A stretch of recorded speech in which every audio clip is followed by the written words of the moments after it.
The second book of Moses, called Exodus. Chapter 1.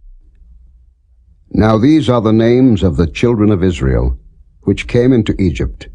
Every man and his household came with Jacob: Reuben, Simeon, Levi, and Judah, Issachar, Zebulun, and Benjamin, Dan, and Naphtali, Gad, and Asher. And all the souls that came out of the loins of Jacob were 70 souls, for Joseph was in Egypt already. And Joseph died, and all his brethren, and all that generation. And the children of Israel were fruitful, and increased abundantly, and multiplied, and waxed exceeding mighty, and the land was filled with them. Now there arose up a new king over Egypt, which knew not Joseph. And he said unto his people, Behold, the people of the children of Israel are more and mightier than we. Come on, let us deal wisely with them, lest they multiply. And it come to pass that, when there falleth out any war, they join also unto our enemies, and fight against us, and so get them up out of the land. Therefore they did set over them taskmasters to afflict them with their burdens. And they built for Pharaoh treasure cities, Pithom and Raamses. But the more they afflicted them, the more they multiplied and grew. And they were grieved because of the children of Israel. And the Egyptians made the children of Israel to serve with rigor. And they made their lives bitter with hard bondage, in mortar and in brick, and in all manner of service in the field. All their service, wherein they made them serve, was with rigor. And the king of Egypt spake to the Hebrew midwives, of which the name of the one was Shiphrah, and the name of the other Pua. And he said, When ye do the office of a midwife to the Hebrew women, and see them upon the stools, if it be a son, then ye shall kill him, but if it be a daughter, then she shall live. But the midwives feared God, and did not as the king of Egypt commanded them, but saved the men children alive. And the king of Egypt called for the midwives, and said unto them, Why have ye done this thing, and have saved the men children alive? And the midwives said unto Pharaoh, Because the Hebrew women are not as the Egyptian women, for they are lively, and are delivered ere the midwives come in unto them. Therefore God dealt well with the midwives, and the people multiplied, and waxed very mighty. And it came to pass, because the midwives feared God, that he made them houses. And Pharaoh charged all his people, saying, Every son that is born ye shall cast into the river, and every daughter ye shall save alive.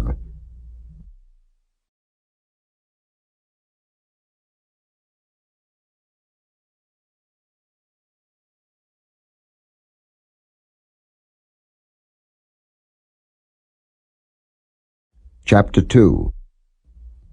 And there went a man of the house of Levi, and took to wife a daughter of Levi. And the woman conceived, and bare a son. And when she saw him that he was a goodly child, she hid him 3 months. And when she could not longer hide him, she took for him an ark of bulrushes, and daubed it with slime and with pitch, and put the child therein, and she laid it in the flags by the river's brink. And his sister stood afar off, to wit what would be done to him.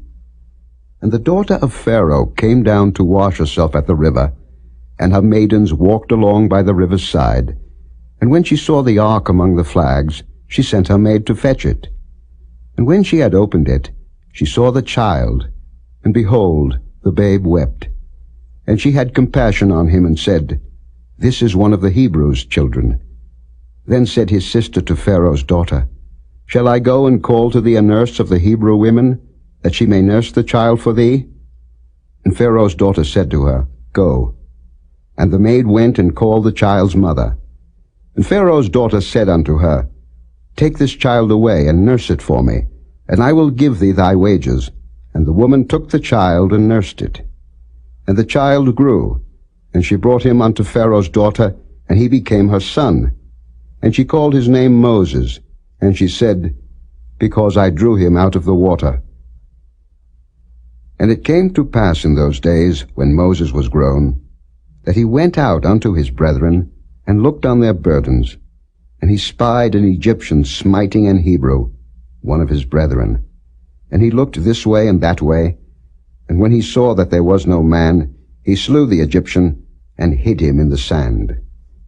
And when he went out the second day, behold, 2 men of the Hebrews strove together. And he said to him that did the wrong, Wherefore smitest thou thy fellow? And he said, Who made thee a prince and a judge over us? Intendest thou to kill me, as thou killedst the Egyptian? And Moses feared and said, Surely this thing is known. Now when Pharaoh heard this thing, he sought to slay Moses. But Moses fled from the face of Pharaoh, and dwelt in the land of Midian, and he sat down by a well. Now the priest of Midian had 7 daughters, and they came and drew water, and filled the troughs to water their father's flock. And the shepherds came and drove them away. But Moses stood up and helped them, and watered their flock. And when they came to Reuel their father, he said, How is it that ye are come so soon today? And they said, An Egyptian delivered us out of the hand of the shepherds, and also drew water enough for us, and watered the flock. And he said unto his daughters, And where is he? Why is it that ye have left the man? Call him, that he may eat bread. And Moses was content to dwell with the man, and he gave Moses Zipporah his daughter. And she bare him a son, and he called his name Gershom, for he said, I have been a stranger in a strange land. And it came to pass in process of time, that the king of Egypt died, and the children of Israel sighed by reason of the bondage, and they cried, and their cry came up unto God by reason of the bondage. And God heard their groaning, and God remembered his covenant with Abraham, with Isaac, and with Jacob. And God looked upon the children of Israel, and God had respect unto them.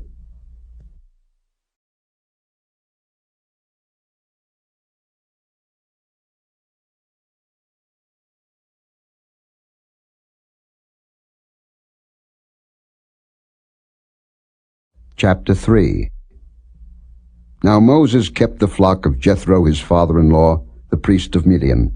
And he led the flock to the backside of the desert, and came to the mountain of God, even to Horeb. And the angel of the Lord appeared unto him in a flame of fire out of the midst of a bush. And he looked, and behold, the bush burned with fire, and the bush was not consumed. And Moses said, I will now turn aside, and see this great sight, why the bush is not burnt.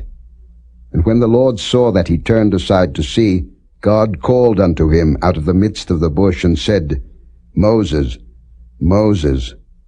And he said, Here am I. And he said, Draw not nigh hither. Put off thy shoes from off thy feet, for the place whereon thou standest is holy ground. Moreover he said, I am the God of thy father, the God of Abraham, the God of Isaac, and the God of Jacob. And Moses hid his face, for he was afraid to look upon God. And the Lord said, I have surely seen the affliction of my people which are in Egypt, and have heard their cry by reason of their taskmasters, for I know their sorrows. And I am come down to deliver them out of the land of the Egyptians, and to bring them up out of that land unto a good land and a large, unto a land flowing with milk and honey, unto the place of the Canaanites, and the Hittites, and the Amorites, and the Perizzites, and the Hivites, and the Jebusites. Now therefore, behold, the cry of the children of Israel is come unto me, and I have also seen the oppression wherewith the Egyptians oppress them. Come now therefore, and I will send thee unto Pharaoh, that thou mayest bring forth my people, the children of Israel, out of Egypt. And Moses said unto God, Who am I, that I should go unto Pharaoh, and that I should bring forth the children of Israel out of Egypt? And he said, Certainly I will be with thee, and this shall be a token unto thee, that I have sent thee. When thou hast brought forth the people out of Egypt, ye shall serve God upon this mountain.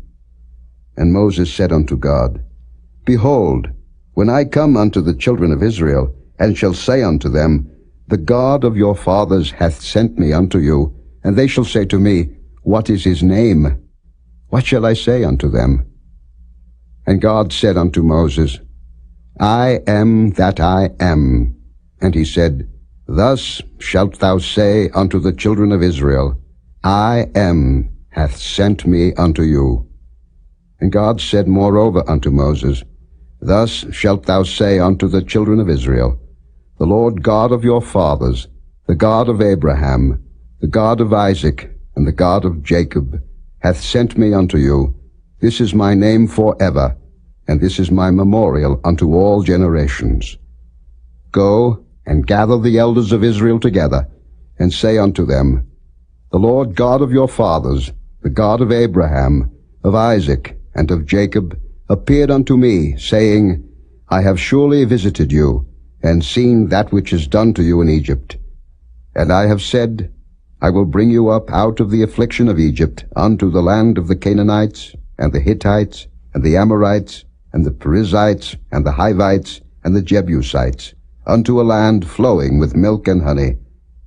And they shall hearken to thy voice, and thou shalt come, thou and the elders of Israel, unto the king of Egypt, and ye shall say unto him, The Lord God of the Hebrews hath met with us, and now let us go, we beseech thee, 3 days' journey into the wilderness, that we may sacrifice to the Lord our God. And I am sure that the king of Egypt will not let you go, no, not by a mighty hand. And I will stretch out my hand, and smite Egypt with all my wonders which I will do in the midst thereof, and after that he will let you go. And I will give this people favor in the sight of the Egyptians. And it shall come to pass that when ye go, ye shall not go empty. But every woman shall borrow of her neighbor, and of her that sojourneth in her house, jewels of silver, and jewels of gold, and raiment, and ye shall put them upon your sons and upon your daughters, and ye shall spoil the Egyptians.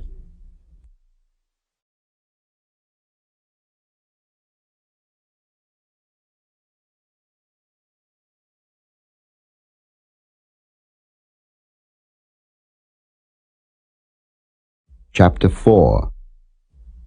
And Moses answered and said, But behold, they will not believe me, nor hearken unto my voice, for they will say, The Lord hath not appeared unto thee. And the Lord said unto him, What is that in thine hand? And he said, A rod. And he said, Cast it on the ground. And he cast it on the ground, and it became a serpent. And Moses fled from before it. And the Lord said unto Moses, Put forth thine hand, and take it by the tail. And he put forth his hand, and caught it, and it became a rod in his hand, that they may believe that the Lord God of their fathers, the God of Abraham, the God of Isaac, and the God of Jacob, hath appeared unto thee. And the Lord said furthermore unto him, Put now thine hand into thy bosom.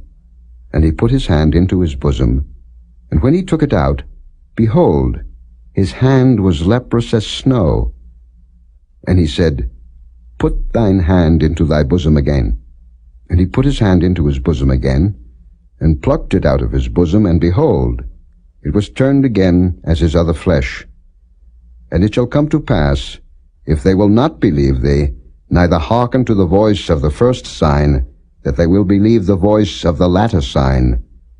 And it shall come to pass, if they will not believe also these 2 signs, neither hearken unto thy voice, that thou shalt take of the water of the river, and pour it upon the dry land, and the water which thou takest out of the river shall become blood upon the dry land. And Moses said unto the Lord, O my Lord, I am not eloquent, neither heretofore, nor since thou hast spoken unto thy servant, but I am slow of speech, and of a slow tongue. And the Lord said unto him, Who hath made man's mouth? Or who maketh the dumb, or deaf, or the seeing, or the blind? Have not I the Lord? Now therefore go, and I will be with thy mouth, and teach thee what thou shalt say. And he said, O my Lord, send, I pray thee, by the hand of him whom thou wilt send. And the anger of the Lord was kindled against Moses, And he said, Is not Aaron the Levite thy brother? I know that he can speak well.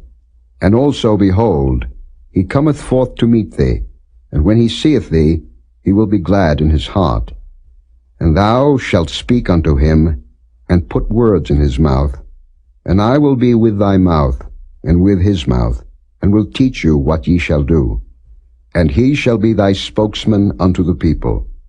And he shall be, even he shall be to thee instead of a mouth, and thou shalt be to him instead of God. And thou shalt take this rod in thine hand, wherewith thou shalt do signs. And Moses went and returned to Jethro his father-in-law, and said unto him, Let me go, I pray thee, and return unto my brethren which are in Egypt, and see whether they be yet alive. And Jethro said to Moses, Go in peace. And the Lord said unto Moses in Midian, Go, return into Egypt, for all the men are dead which sought thy life.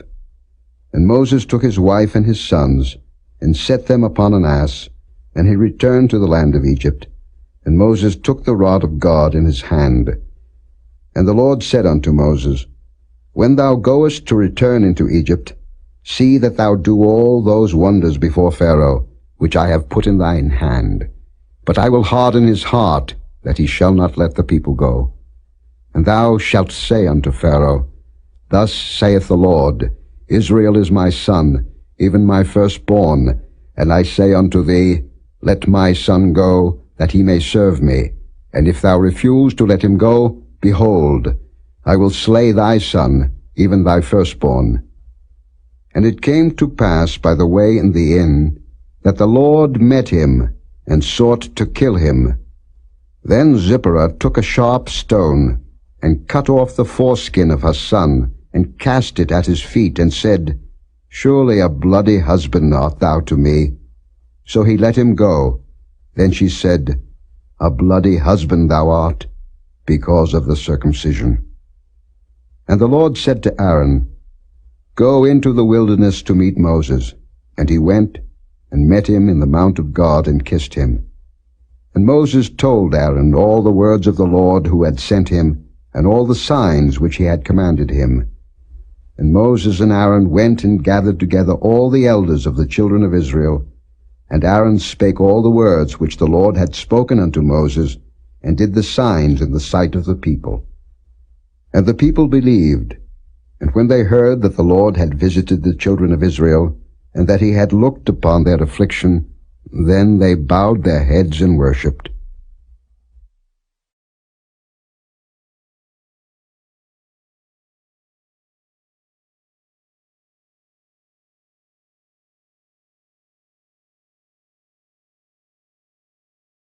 Chapter 5. And afterward Moses and Aaron went in, and told Pharaoh, Thus saith the Lord God of Israel, Let my people go, that they may hold a feast unto me in the wilderness. And Pharaoh said, Who is the Lord, that I should obey his voice to let Israel go? I know not the Lord, neither will I let Israel go. And they said, The God of the Hebrews hath met with us. Let us go, we pray thee, 3 days' journey into the desert, and sacrifice unto the Lord our God, lest he fall upon us with pestilence, or with the sword. And the king of Egypt said unto them, Wherefore do ye, Moses and Aaron, let the people from their works? Get you unto your burdens. And Pharaoh said, Behold, the people of the land now are many, and ye make them rest from their burdens. And Pharaoh commanded the same day the taskmasters of the people and their officers, saying, Ye shall no more give the people straw to make brick as heretofore. Let them go and gather straw for themselves. And the tale of the bricks, which they did make heretofore, ye shall lay upon them. Ye shall not diminish aught thereof, for they be idle. Therefore they cry, saying, Let us go and sacrifice to our God. Let their more work be laid upon the men, that they may labor therein, and let them not regard vain words. And the taskmasters of the people went out, and their officers, and they spake to the people, saying, Thus saith Pharaoh, I will not give you straw. Go ye, Get you straw where ye can find it, yet not aught of your work shall be diminished. So the people was scattered abroad throughout all the land of Egypt, who gather stubble instead of straw. And the taskmasters hasted them, saying, Fulfill your works, your daily tasks, as when there was straw. And the officers of the children of Israel, which Pharaoh's taskmasters had set over them, were beaten, and demanded, Wherefore have ye not fulfilled your task in making brick both yesterday and today, as heretofore? Then the officers of the children of Israel came and cried unto Pharaoh, saying, Wherefore dealest thou thus with thy servants?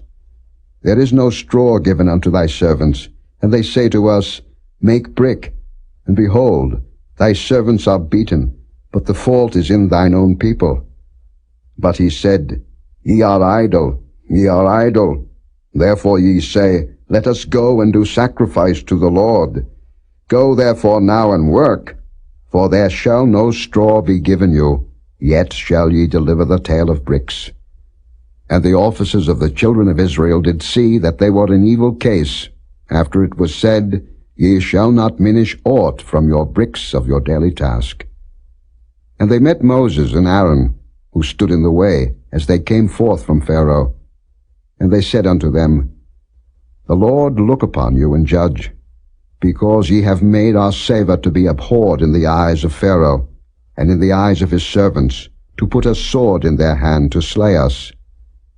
And Moses returned unto the Lord, and said, Lord, wherefore hast thou so evil entreated this people? Why is it that thou hast sent me? For since I came to Pharaoh to speak in thy name, he hath done evil to this people, neither hast thou delivered thy people at all.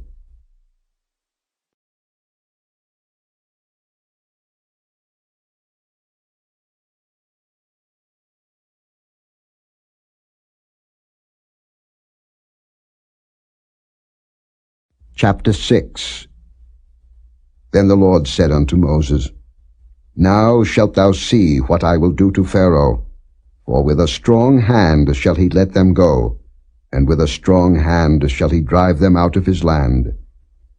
And God spake unto Moses, and said unto him, I am the Lord.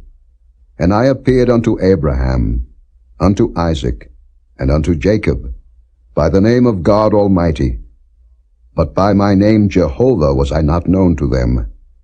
And I have also established my covenant with them, to give them the land of Canaan, the land of their pilgrimage, wherein they were strangers.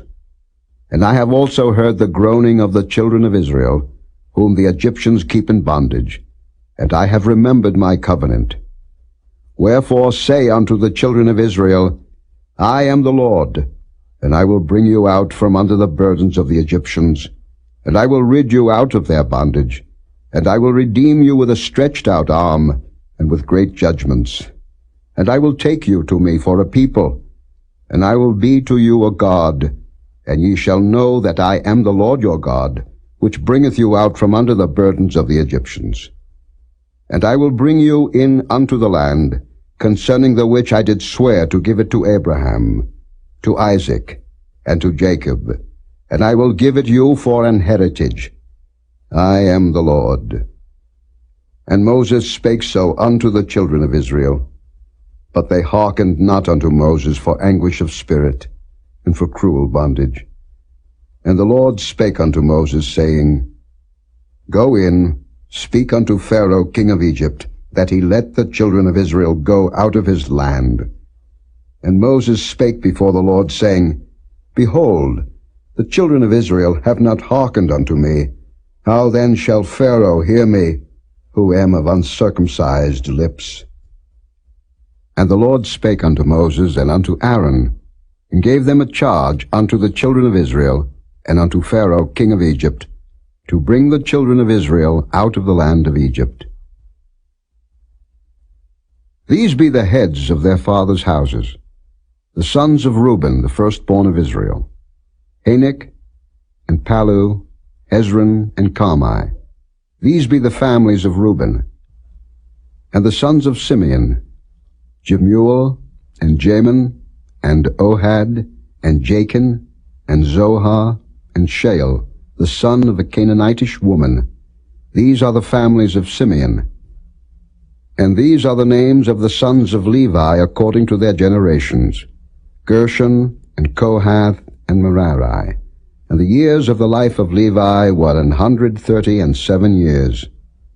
The sons of Gershon, Libni and Shimei, according to their families.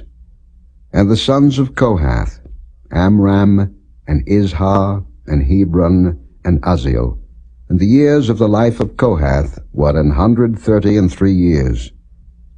And the sons of Merari, Mahali, and Mushi. These are the families of Levi according to their generations. And Amram took him Jochebed his father's sister to wife, and she bare him Aaron and Moses. And the years of the life of Amram were 137 years. And the sons of Izhar, Korah, and Nepheg, and Zichri. And the sons of Uzziel, Mishael, and Elzaphan, and Zithri. And Aaron took him Elisheba, daughter of Aminadab, sister of Naashon, to wife. And she bare him Nadab, and Abihu, Eleazar, and Ithamar. And the sons of Korah, Asa, and Elkanah, and Abiasaph. These are the families of the Korhites. And Eleazar, Aaron's son, took him one of the daughters of Putiel to wife, and she bare him Phinehas. These are the heads of the fathers of the Levites according to their families. These are that Aaron and Moses, to whom the Lord said, Bring out the children of Israel from the land of Egypt according to their armies.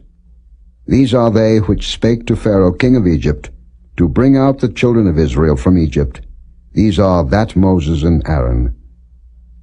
And it came to pass on the day when the Lord spake unto Moses in the land of Egypt, that the Lord spake unto Moses, saying, I am the Lord. Speak thou unto Pharaoh king of Egypt all that I say unto thee. And Moses said before the Lord, Behold, I am of uncircumcised lips, and how shall Pharaoh hearken unto me?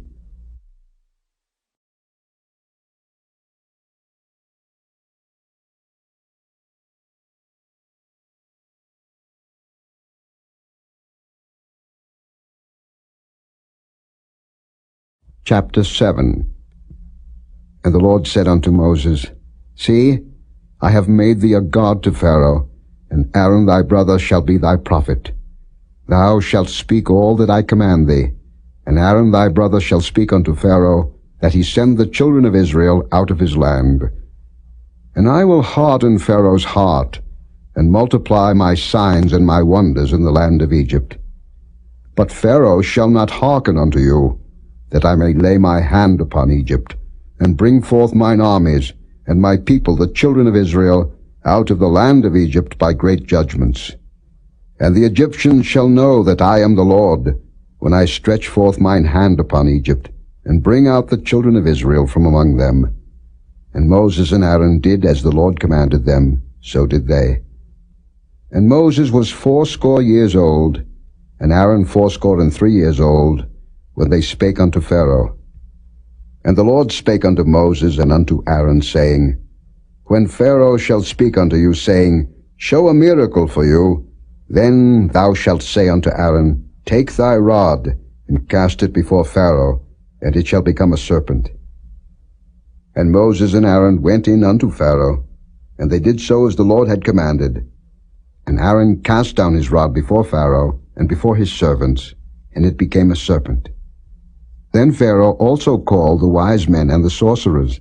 Now the magicians of Egypt, they also did in like manner with their enchantments. For they cast down every man his rod, and they became serpents. But Aaron's rod swallowed up their rods. And he hardened Pharaoh's heart, that he hearkened not unto them, as the Lord had said. And the Lord said unto Moses, Pharaoh's heart is hardened. He refuseth to let the people go. Get thee unto Pharaoh in the morning. Lo, he goeth out unto the water, and thou shalt stand by the river's brink against he come, and the rod which was turned to a serpent shalt thou take in thine hand, and thou shalt say unto him, The Lord God of the Hebrews hath sent me unto thee, saying, Let my people go, that they may serve me in the wilderness. And behold, hitherto thou wouldest not hear. Thus saith the Lord, In this thou shalt know that I am the Lord. Behold, I will smite with the rod that is in mine hand upon the waters which are in the river, and they shall be turned to blood. And the fish that is in the river shall die, and the river shall stink, and the Egyptians shall loathe to drink of the water of the river. And the Lord spake unto Moses, Say unto Aaron, Take thy rod, and stretch out thine hand upon the waters of Egypt, upon their streams, upon their rivers, and upon their ponds, and upon all their pools of water, that they may become blood, and that there may be blood throughout all the land of Egypt, both in vessels of wood and in vessels of stone. And Moses and Aaron did so, as the Lord commanded, and he lifted up the rod, and smote the waters that were in the river, in the sight of Pharaoh, and in the sight of his servants, and all the waters that were in the river were turned to blood. And the fish that was in the river died, and the river stank, and the Egyptians could not drink of the water of the river, and there was blood throughout all the land of Egypt. And the magicians of Egypt did so with their enchantments. And Pharaoh's heart was hardened, neither did he hearken unto them, as the Lord had said. And Pharaoh turned and went into his house, neither did he set his heart to this also. And all the Egyptians digged round about the river for water to drink, for they could not drink of the water of the river. And 7 days were fulfilled, after that the Lord had smitten the river.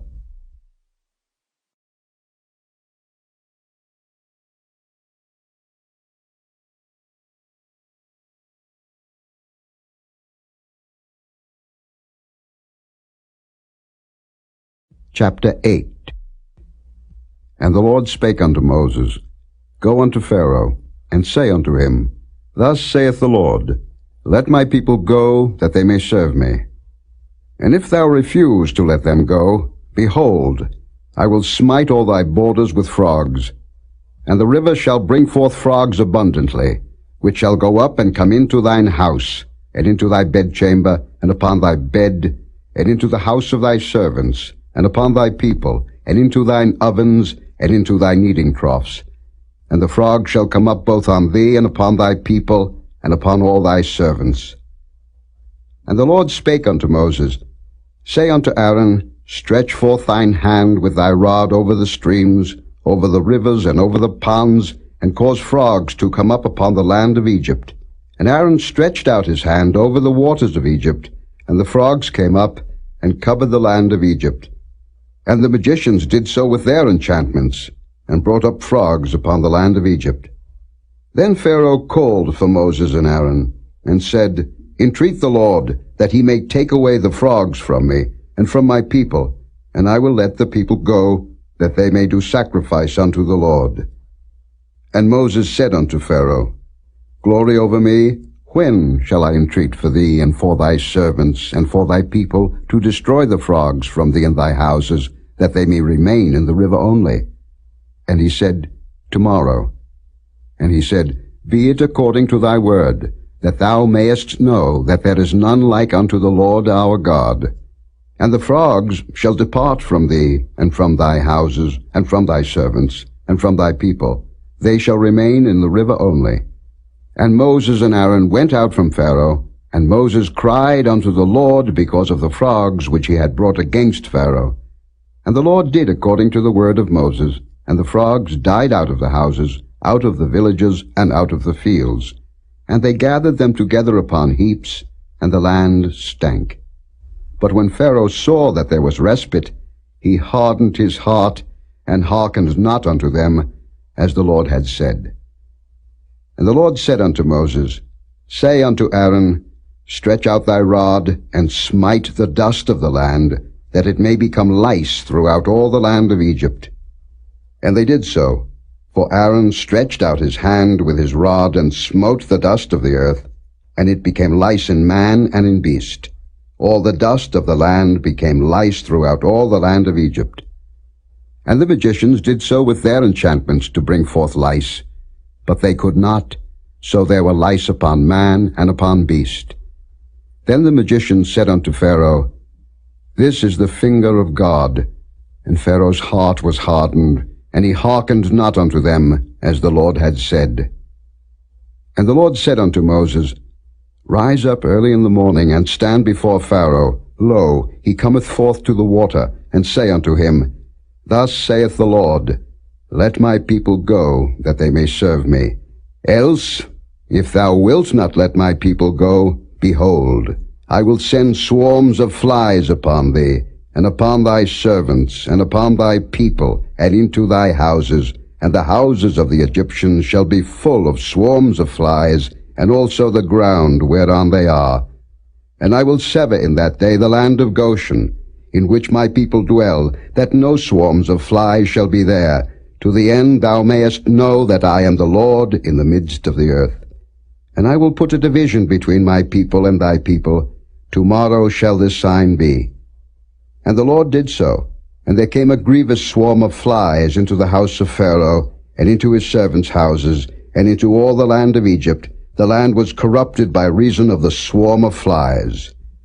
And Pharaoh called for Moses and for Aaron, and said, Go ye, sacrifice to your God in the land. And Moses said, It is not meet so to do, for we shall sacrifice the abomination of the Egyptians to the Lord our God. Lo, shall we sacrifice the abomination of the Egyptians before their eyes? And will they not stone us?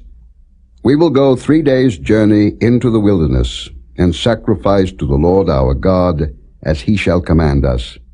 And Pharaoh said, I will let you go, that ye may sacrifice to the Lord your God in the wilderness.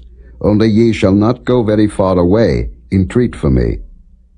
And Moses said, Behold, I go out from thee, and I will entreat the Lord that the swarms of flies may depart from Pharaoh, from his servants, and from his people tomorrow. But let not Pharaoh deal deceitfully any more in not letting the people go to sacrifice to the Lord. And Moses went out from Pharaoh, and entreated the Lord. And the Lord did according to the word of Moses, and he removed the swarms of flies from Pharaoh, from his servants, and from his people.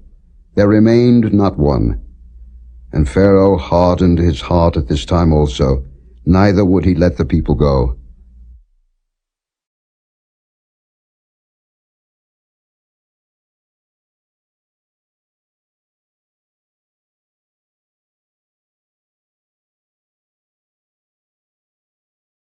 Chapter 9. Then the Lord said unto Moses, Go in unto Pharaoh, and tell him, Thus saith the Lord God of the Hebrews, Let my people go, that they may serve me. For if thou refuse to let them go, and wilt hold them still, behold, the hand of the Lord is upon thy cattle, which is in the field, upon the horses, upon the asses, upon the camels, upon the oxen, and upon the sheep. There shall be a very grievous murrain. And the Lord shall sever between the cattle of Israel and the cattle of Egypt, and there shall nothing die of all that is the children's of Israel. And the Lord appointed a set time, saying, Tomorrow the Lord shall do this thing in the land. And the Lord did that thing on the morrow, and all the cattle of Egypt died, but of the cattle of the children of Israel died not one. And Pharaoh sent, and behold, there was not one of the cattle of the Israelites dead. And the heart of Pharaoh was hardened, and he did not let the people go. And the Lord said unto Moses and unto Aaron, Take to you handfuls of ashes of the furnace, and let Moses sprinkle it toward the heaven in the sight of Pharaoh. And it shall become small dust in all the land of Egypt, and shall be a boil breaking forth with blains upon man and upon beast, throughout all the land of Egypt. And they took ashes of the furnace, and stood before Pharaoh, and Moses sprinkled it up toward heaven, and it became a boil breaking forth with blains upon man and upon beast. And the magicians could not stand before Moses because of the boils, for the boil was upon the magicians, and upon all the Egyptians. And the Lord hardened the heart of Pharaoh, And he hearkened not unto them, as the Lord had spoken unto Moses. And the Lord said unto Moses, Rise up early in the morning, and stand before Pharaoh, and say unto him, Thus saith the Lord God of the Hebrews, Let my people go, that they may serve me. For I will at this time send all my plagues upon thine heart, and upon thy servants, and upon thy people, that thou mayest know that there is none like me in all the earth. For now I will stretch out my hand, that I may smite thee and thy people with pestilence, and thou shalt be cut off from the earth.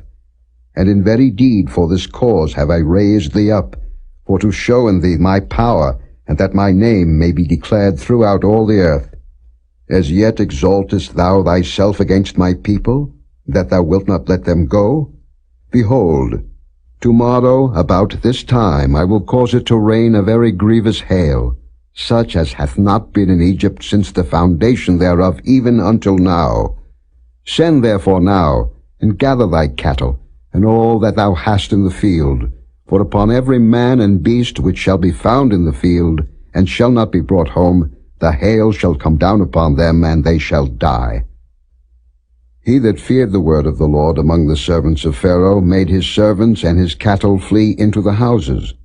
And he that regarded not the word of the Lord left his servants and his cattle in the field. And the Lord said unto Moses, Stretch forth thine hand toward heaven, that there may be hail in all the land of Egypt, upon man, and upon beast, and upon every herb of the field throughout the land of Egypt. And Moses stretched forth his rod toward heaven, and the Lord sent thunder and hail, and the fire ran along upon the ground, and the Lord rained hail upon the land of Egypt. So there was hail, and fire mingled with the hail, very grievous, such as there was none like it in all the land of Egypt since it became a nation. And the hail smote throughout all the land of Egypt all that was in the field, both man and beast, and the hail smote every herb of the field, and brake every tree of the field.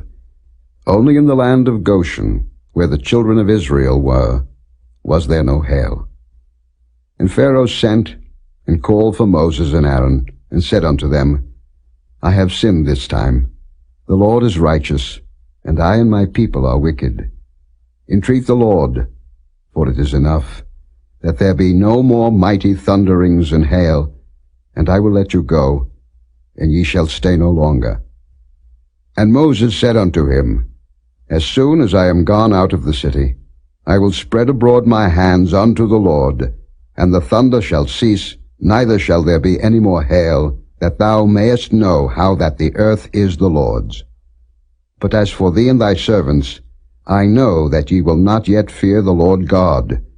And the flax and the barley was smitten, for the barley was in the ear, and the flax was bold. But the wheat and the rye were not smitten, for they were not grown up. And Moses went out of the city from Pharaoh, and spread abroad his hands unto the Lord, and the thunders and hail ceased, and the rain was not poured upon the earth. And when Pharaoh saw that the rain and the hail and the thunders were ceased, he sinned yet more, and hardened his heart, he and his servants. And the heart of Pharaoh was hardened, neither would he let the children of Israel go, as the Lord had spoken by Moses.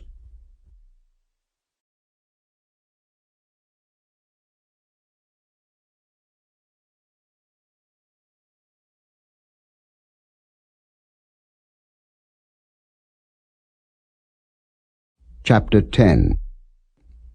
And the Lord said unto Moses, Go in unto Pharaoh, for I have hardened his heart, and the heart of his servants, that I might show these my signs before him, and that thou mayest tell in the ears of thy son, and of thy son's son, what things I have wrought in Egypt, and my signs which I have done among them, that ye may know how that I am the Lord.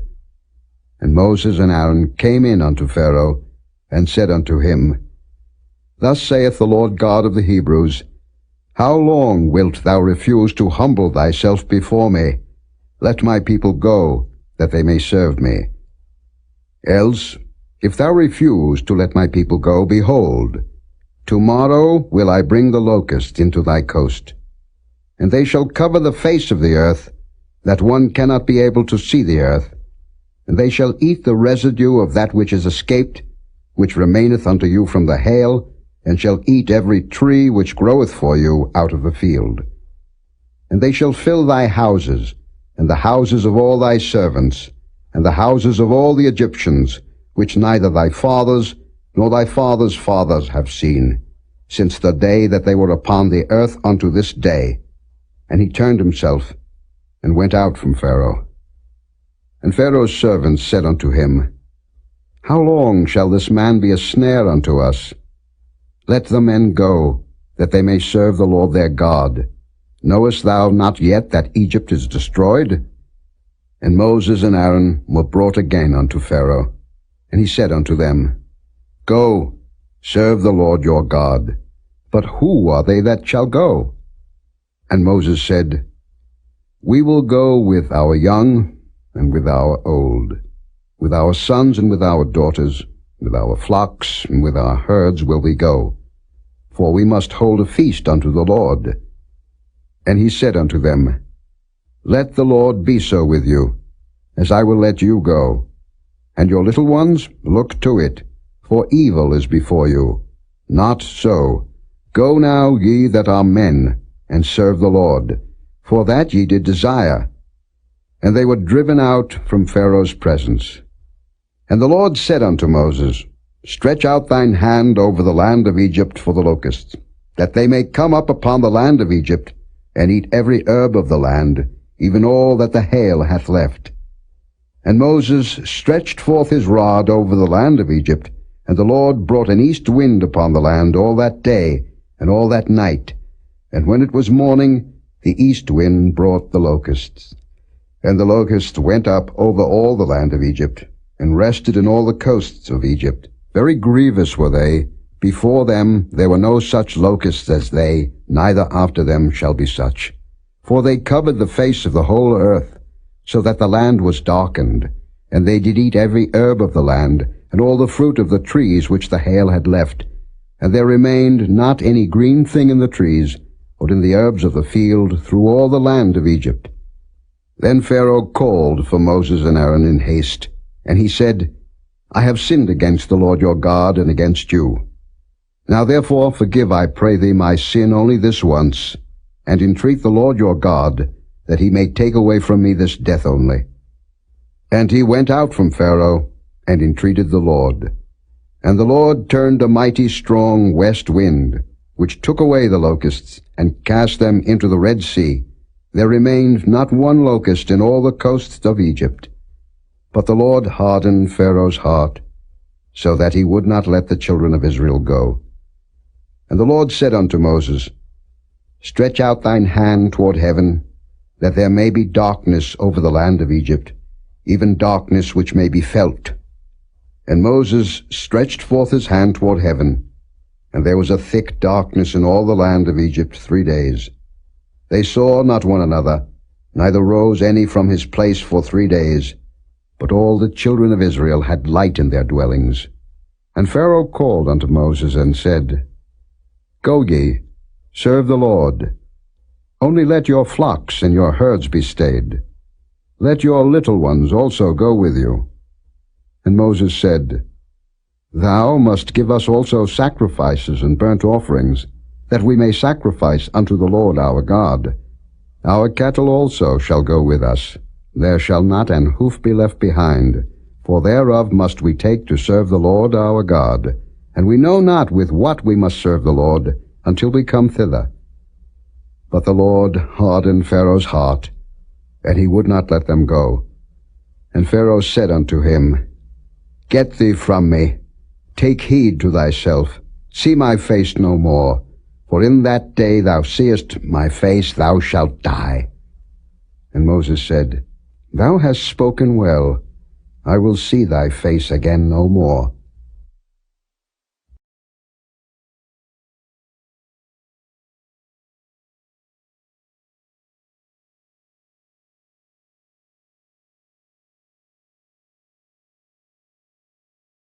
Chapter 11.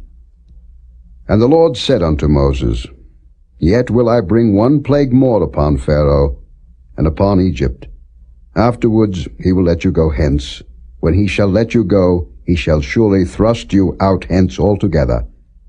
Speak now in the ears of the people, and let every man borrow of his neighbor, and every woman of her neighbor, jewels of silver and jewels of gold. And the Lord gave the people favor in the sight of the Egyptians. Moreover, the man Moses was very great in the land of Egypt, in the sight of Pharaoh's servants, and in the sight of the people. And Moses said, Thus saith the Lord, About midnight will I go out into the midst of Egypt, and all the firstborn in the land of Egypt shall die, from the firstborn of Pharaoh that sitteth upon his throne, even unto the firstborn of the maidservant that is behind the mill, and all the firstborn of beasts. And there shall be a great cry throughout all the land of Egypt, such as there was none like it, nor shall be like it any more. But against any of the children of Israel shall not a dog move his tongue against man or beast, that ye may know how that the Lord doth put a difference between the Egyptians and Israel. And all these thy servants shall come down unto me, and bow down themselves unto me, saying, Get thee out, and all the people that follow thee, and after that I will go out. And he went out from Pharaoh in a great anger. And the Lord said unto Moses, Pharaoh shall not hearken unto you, that my wonders may be multiplied in the land of Egypt. And Moses and Aaron did all these wonders before Pharaoh, and the Lord hardened Pharaoh's heart, so that he would not let the children of Israel go out of his land.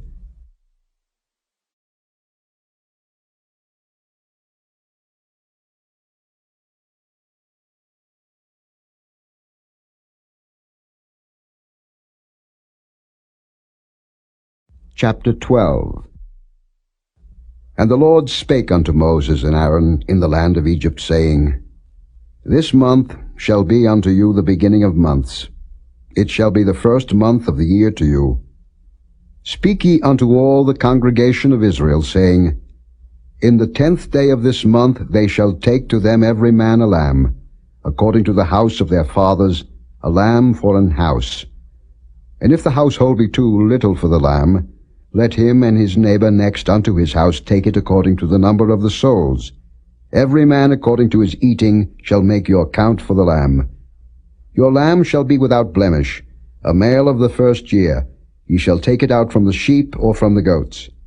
And ye shall keep it up until the 14th day of the same month, and the whole assembly of the congregation of Israel shall kill it in the evening.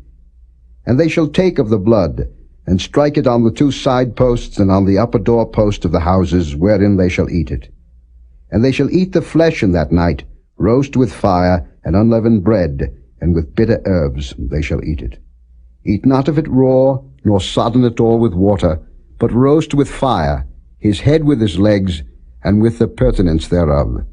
And ye shall let nothing of it remain until the morning, and that which remaineth of it until the morning ye shall burn with fire.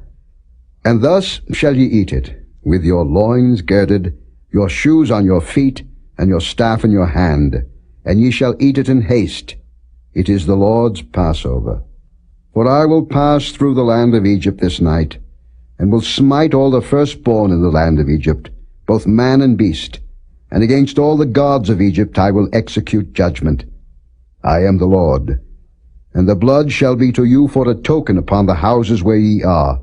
And when I see the blood, I will pass over you, and the plague shall not be upon you to destroy you when I smite the land of Egypt.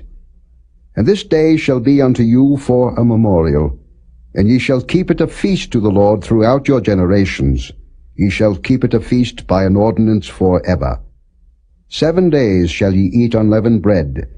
Even the first day ye shall put away leaven out of your houses. For whosoever eateth leavened bread from the first day until the 7th day, that soul shall be cut off from Israel. And in the first day there shall be an holy convocation. And in the 7th day there shall be an holy convocation to you. No manner of work shall be done in them, save that which every man must eat, that only may be done of you. And ye shall observe the feast of unleavened bread. For in this selfsame day have I brought your armies out of the land of Egypt. Therefore shall ye observe this day in your generations by an ordinance forever. In the 1st month, on the 14th day of the month at even, ye shall eat unleavened bread, until the 21st day of the month at even. 7 days shall there be no leaven found in your houses. For whosoever eateth that which is leavened, even that soul shall be cut off from the congregation of Israel, whether he be a stranger or born in the land. Ye shall eat nothing leavened. In all your habitations shall ye eat unleavened bread. Then Moses called for all the elders of Israel, and said unto them, Draw out and take you a lamb according to your families, and kill the Passover. And ye shall take a bunch of hyssop, and dip it in the blood that is in the basin, and strike the lintel and the 2 side posts with the blood that is in the basin, and none of you shall go out at the door of his house until the morning. For the Lord will pass through to smite the Egyptians. And when he seeth the blood upon the lintel, and on the 2 side posts, the Lord will pass over the door, and will not suffer the destroyer to come in unto your houses to smite you. And ye shall observe this thing for an ordinance to thee and to thy sons forever. And it shall come to pass, when ye be come to the land which the Lord will give you, according as he hath promised, that ye shall keep this service. And it shall come to pass, when your children shall say unto you, What mean ye by this service? That ye shall say, It is the sacrifice of the Lord's Passover, who passed over the houses of the children of Israel in Egypt, when he smote the Egyptians, and delivered our houses. And the people bowed the head and worshipped. And the children of Israel went away, and did as the Lord had commanded Moses and Aaron, so did they. And it came to pass, that at midnight the Lord smote all the firstborn in the land of Egypt, from the firstborn of Pharaoh that sat on his throne, unto the firstborn of the captive that was in the dungeon, and all the firstborn of cattle. And Pharaoh rose up in the night, he and all his servants, and all the Egyptians. And there was a great cry in Egypt, for there was not a house where there was not one dead. And he called for Moses and Aaron by night, and said, Rise up, and get you forth from among my people, both ye and the children of Israel, and go, serve the Lord, as ye have said. Also take your flocks and your herds, as ye have said, and be gone. And bless me also. And the Egyptians were urgent upon the people, that they might send them out of the land in haste, for they said, We be all dead men. And the people took their dough before it was leavened, their kneading troughs being bound up in their clothes upon their shoulders. And the children of Israel did according to the word of Moses. And they borrowed of the Egyptians jewels of silver, and jewels of gold, and raiment. And the Lord gave the people favor in the sight of the Egyptians, so that they lent unto them such things as they required. And they spoiled the Egyptians. And the children of Israel journeyed from Ramesses to Succoth, about 600,000 on foot that were men, beside children. And a mixed multitude went up also with them, and flocks and herds, even very much cattle. And they baked unleavened cakes of the dough which they brought forth out of Egypt, for it was not leavened, because they were thrust out of Egypt, and could not tarry, neither had they prepared for themselves any victual. Now the sojourning of the children of Israel who dwelt in Egypt was 430 years. And it came to pass at the end of the 430 years, even the selfsame day it came to pass, that all the hosts of the Lord went out from the land of Egypt. It is a night to be much observed unto the Lord for bringing them out from the land of Egypt. This is that night of the Lord to be observed of all the children of Israel in their generations. And the Lord said unto Moses and Aaron, This is the ordinance of the Passover. There shall no stranger eat thereof, but every man's servant that is bought for money, when thou hast circumcised him, then shall he eat thereof. A foreigner and an hired servant shall not eat thereof. In one house shall it be eaten. Thou shalt not carry forth aught of the flesh abroad out of the house, neither shall ye break a bone thereof. All the congregation of Israel shall keep it. And when a stranger shall sojourn with thee, and will keep the Passover to the Lord, let all his males be circumcised, and then let him come near and keep it. And he shall be as one that is born in the land, for no uncircumcised person shall eat thereof. One law shall be to him that is homeborn, and unto the stranger that sojourneth among you. Thus did all the children of Israel, as the Lord commanded Moses and Aaron, so did they. And it came to pass the selfsame day, that the Lord did bring the children of Israel out of the land of Egypt by their armies.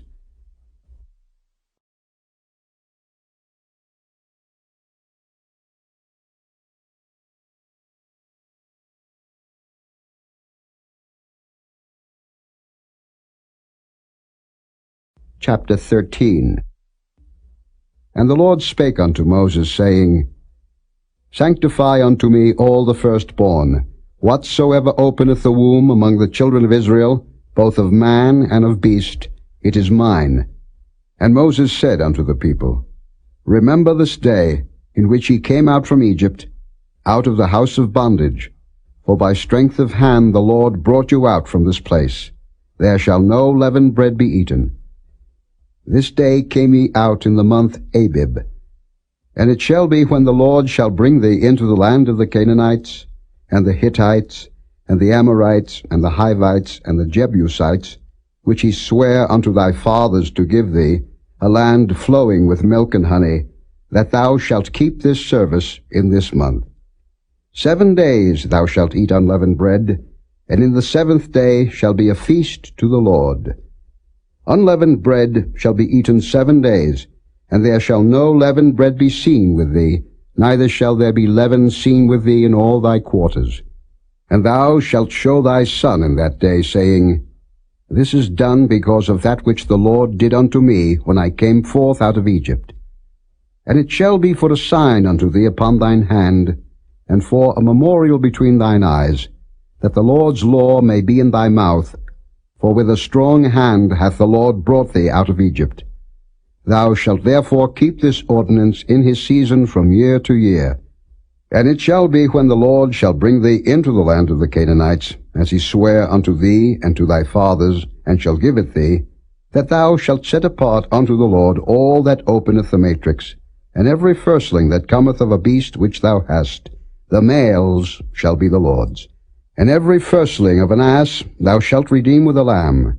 And if thou wilt not redeem it, then thou shalt break his neck, and all the firstborn of man among thy children shalt thou redeem. And it shall be, when thy son asketh thee in time to come, saying, What is this? That thou shalt say unto him, By strength of hand the Lord brought us out from Egypt, from the house of bondage. And it came to pass, when Pharaoh would hardly let us go, that the Lord slew all the firstborn in the land of Egypt, both the firstborn of man and the firstborn of beast. Therefore I sacrifice to the Lord all that openeth the matrix, being males. But all the firstborn of my children I redeem. And it shall be for a token upon thine hand, and for frontlets between thine eyes. For by strength of hand the Lord brought us forth out of Egypt. And it came to pass, when Pharaoh had let the people go, that God led them not through the way of the land of the Philistines, although that was near. For God said, Lest peradventure the people repent when they see war, and they return to Egypt. But God led the people about through the way of the wilderness of the Red Sea, and the children of Israel went up harnessed out of the land of Egypt. And Moses took the bones of Joseph with him, for he had straitly sworn the children of Israel, saying, God will surely visit you, and ye shall carry up my bones away hence with you. And they took their journey from Succoth, and encamped in Etham in the edge of the wilderness. And the Lord went before them by day in a pillar of a cloud, to lead them the way, and by night in a pillar of fire, to give them light, to go by day and night. He took not away the pillar of the cloud by day, nor the pillar of fire by night from before the people.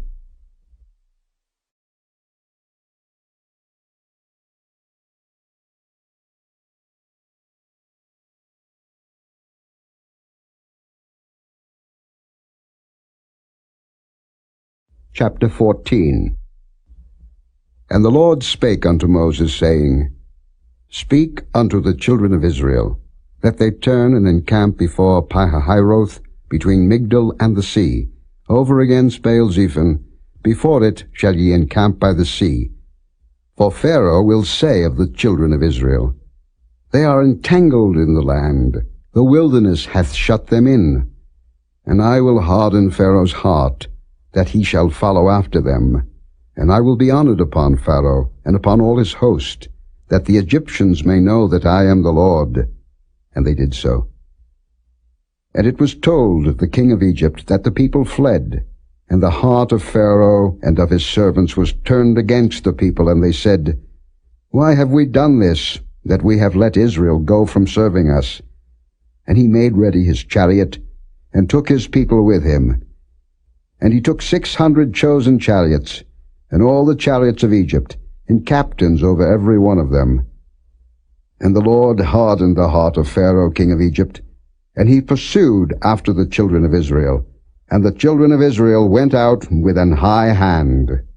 But the Egyptians pursued after them, all the horses and chariots of Pharaoh, and his horsemen, and his army, and overtook them, encamping by the sea, beside Pihahiroth, before Baal-zephon.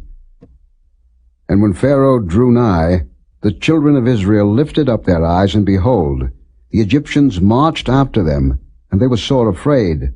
And the children of Israel cried out unto the Lord.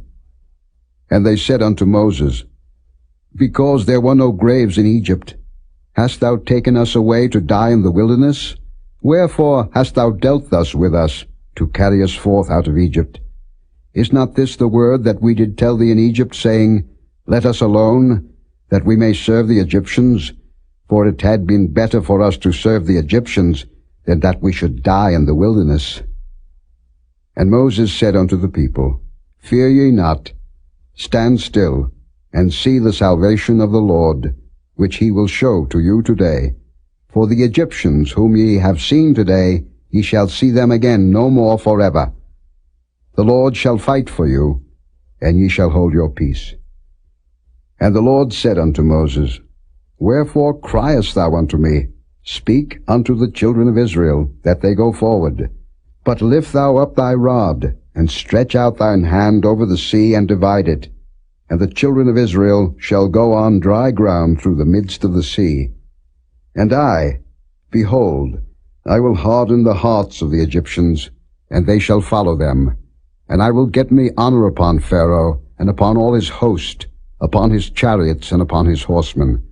And the Egyptians shall know that I am the Lord, when I have gotten me honor upon Pharaoh, upon his chariots, and upon his horsemen.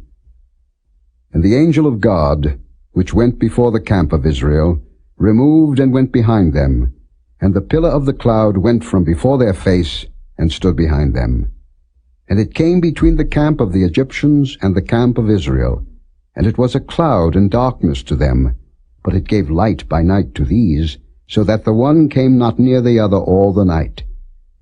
And Moses stretched out his hand over the sea, and the Lord caused the sea to go back by a strong east wind all that night, and made the sea dry land, and the waters were divided. And the children of Israel went into the midst of the sea upon the dry ground, and the waters were a wall unto them on their right hand and on their left. And the Egyptians pursued, and went in after them to the midst of the sea, even all Pharaoh's horses, his chariots, and his horsemen. And it came to pass that in the morning watch the Lord looked unto the host of the Egyptians through the pillar of fire and of the cloud, and troubled the host of the Egyptians, and took off their chariot wheels, that they drave them heavily, so that the Egyptians said, Let us flee from the face of Israel, for the Lord fighteth for them against the Egyptians. And the Lord said unto Moses, Stretch out thine hand over the sea, that the waters may come again upon the Egyptians, upon their chariots, and upon their horsemen. And Moses stretched forth his hand over the sea, and the sea returned to his strength when the morning appeared, and the Egyptians fled against it, and the Lord overthrew the Egyptians in the midst of the sea. And the waters returned, and covered the chariots, and the horsemen, and all the host of Pharaoh that came into the sea after them. There remained not so much as one of them. But the children of Israel walked upon dry land in the midst of the sea, and the waters were a wall unto them on their right hand and on their left. Thus the Lord saved Israel that day out of the hand of the Egyptians, and Israel saw the Egyptians dead upon the seashore. And Israel saw that great work which the Lord did upon the Egyptians, and the people feared the Lord, and believed the Lord and his servant Moses.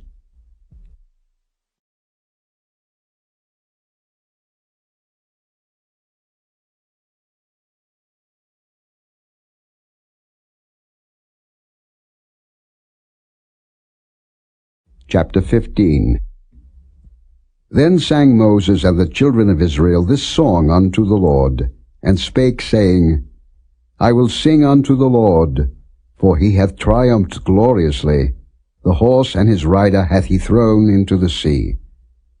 The Lord is my strength and song, and he is become my salvation. He is my God, and I will prepare him an habitation, my father's God, and I will exalt him. The Lord is a man of war. The Lord is his name. Pharaoh's chariots and his host hath he cast into the sea. His chosen captains also are drowned in the Red Sea. The depths have covered them. They sank into the bottom as a stone. Thy right hand, O Lord, is become glorious in power. Thy right hand, O Lord, hath dashed in pieces the enemy. And in the greatness of thine excellency thou hast overthrown them that rose up against thee. Thou sentest forth thy wrath, which consumed them as stubble. And with the blast of thy nostrils the waters were gathered together. The floods stood upright as an heap, and the depths were congealed in the heart of the sea.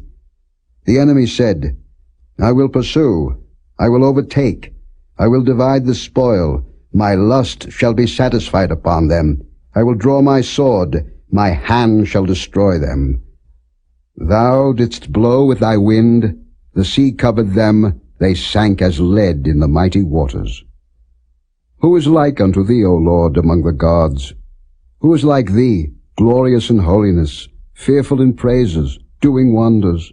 Thou stretchedst out thy right hand, the earth swallowed them. Thou in thy mercy hast led forth the people which thou hast redeemed. Thou hast guided them in thy strength unto thy holy habitation. The people shall hear and be afraid. Sorrow shall take hold on the inhabitants of Palestina. Then the dukes of Edom shall be amazed. The mighty men of Moab, trembling, shall take hold upon them. All the inhabitants of Canaan shall melt away. Fear and dread shall fall upon them. By the greatness of thine arm they shall be as still as a stone, till thy people pass over, O Lord, till the people pass over, which thou hast purchased. Thou shalt bring them in, and plant them in the mountain of thine inheritance, in the place, O Lord, which thou hast made for thee to dwell in the sanctuary, O Lord, which thy hands have established. The Lord shall reign for ever and ever. For the horse of Pharaoh went in with his chariots, and with his horsemen into the sea. And the Lord brought again the waters of the sea upon them. But the children of Israel went on dry land in the midst of the sea. And Miriam the prophetess, the sister of Aaron, took a timbrel in her hand, and all the women went out after her with timbrels and with dances. And Miriam answered them, Sing ye to the Lord, for he hath triumphed gloriously. The horse and his rider hath he thrown into the sea. So Moses brought Israel from the Red Sea, and they went out into the wilderness of Shur, and they went 3 days in the wilderness and found no water. And when they came to Marah, they could not drink of the waters of Marah, for they were bitter. Therefore the name of it was called Marah. And the people murmured against Moses, saying, What shall we drink? And he cried unto the Lord. And the Lord showed him a tree, which when he had cast into the waters were made sweet. There he made for them a statute and an ordinance, and there he proved them, and said, If thou wilt diligently hearken to the voice of the Lord thy God, and wilt do that which is right in his sight, and wilt give ear to his commandments, and keep all his statutes, I will put none of these diseases upon thee, which I have brought upon the Egyptians. For I am the Lord that healeth thee. And they came to Elim, where were 12 wells of water, and 70 palm trees, and they encamped there by the waters.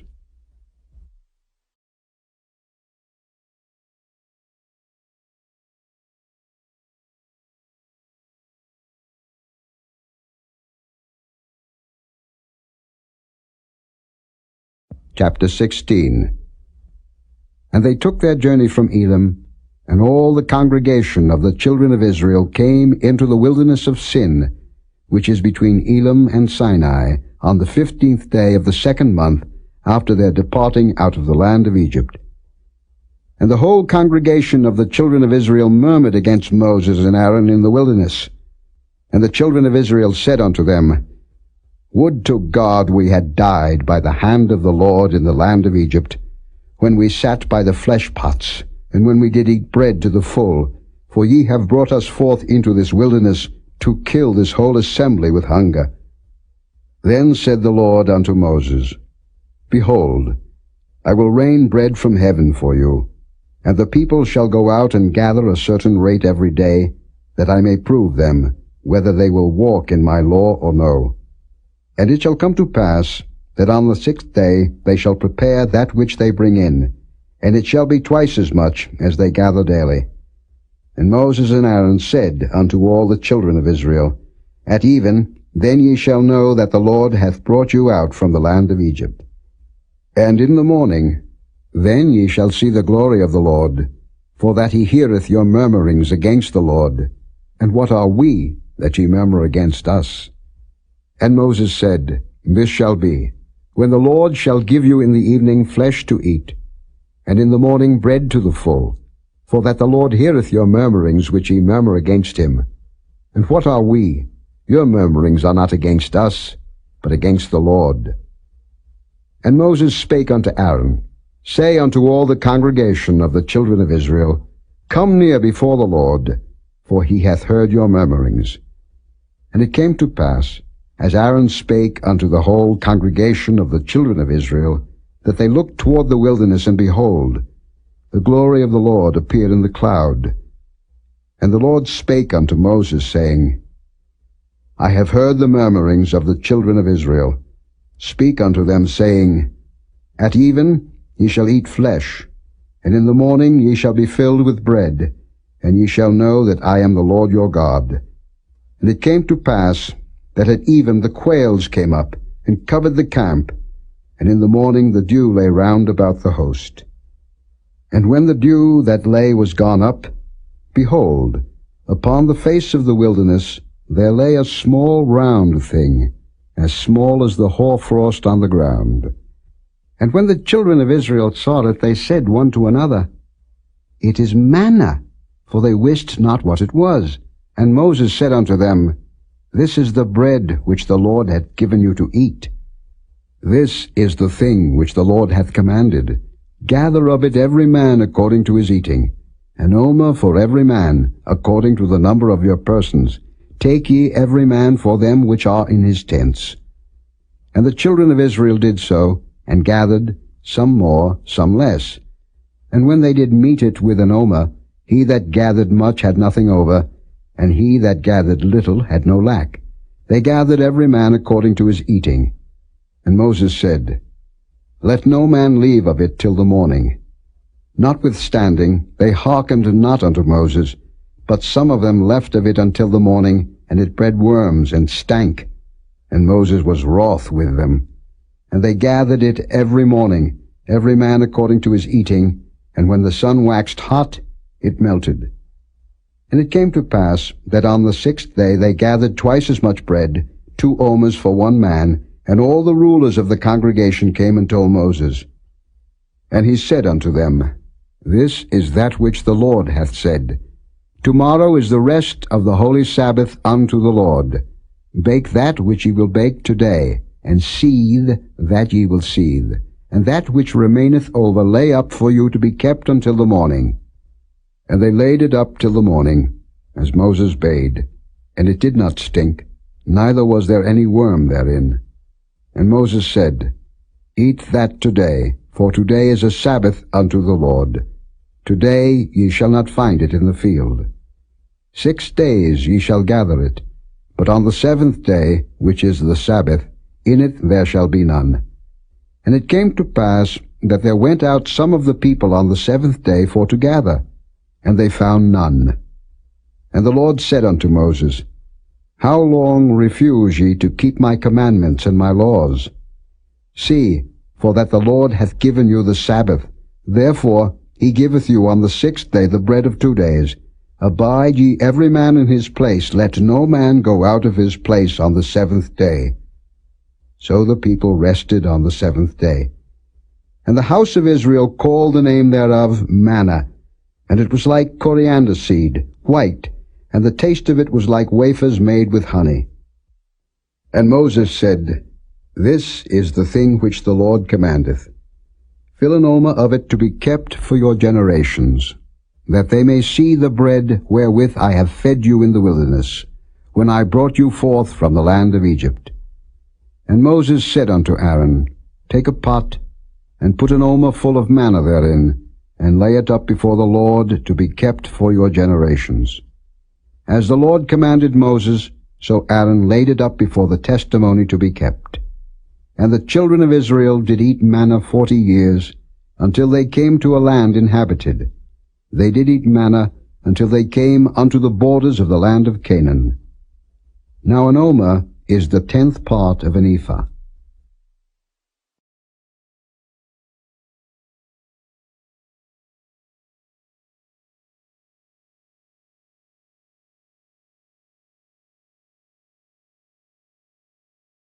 Chapter 17. And all the congregation of the children of Israel journeyed from the wilderness of Sin after their journeys, according to the commandment of the Lord, and pitched in Rephidim, and there was no water for the people to drink. Wherefore the people did chide with Moses, and said, Give us water, that we may drink. And Moses said unto them, Why chide ye with me? Wherefore do ye tempt the Lord? And the people thirsted there for water, and the people murmured against Moses, and said, Wherefore is this that thou hast brought us up out of Egypt, to kill us and our children and our cattle with thirst? And Moses cried unto the Lord, saying, What shall I do unto this people? They be almost ready to stone me.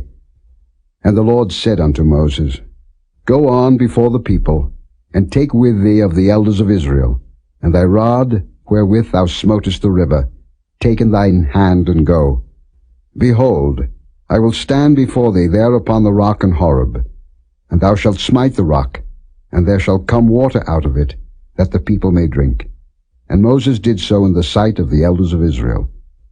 And he called the name of the place Massah and Meribah, because of the chiding of the children of Israel, and because they tempted the Lord, saying, Is the Lord among us or not? Then came Amalek, and fought with Israel in Rephidim. And Moses said unto Joshua, Choose us out men, and go out, fight with Amalek. Tomorrow I will stand on the top of the hill with the rod of God in mine hand. So Joshua did as Moses had said to him, and fought with Amalek. And Moses, Aaron, and Hur went up to the top of the hill. And it came to pass, when Moses held up his hand, that Israel prevailed, and when he let down his hand, Amalek prevailed. But Moses' hands were heavy, and they took a stone, and put it under him, and he sat thereon, and Aaron and Hur stayed up his hands, the one on the one side, and the other on the other side, and his hands were steady until the going down of the sun. And Joshua discomfited Amalek and his people with the edge of the sword. And the Lord said unto Moses, Write this for a memorial in a book, and rehearse it in the ears of Joshua, for I will utterly put out the remembrance of Amalek from under heaven. And Moses built an altar, and called the name of it Jehovah Nissi. For he said, Because the Lord hath sworn that the Lord will have war with Amalek from generation to generation.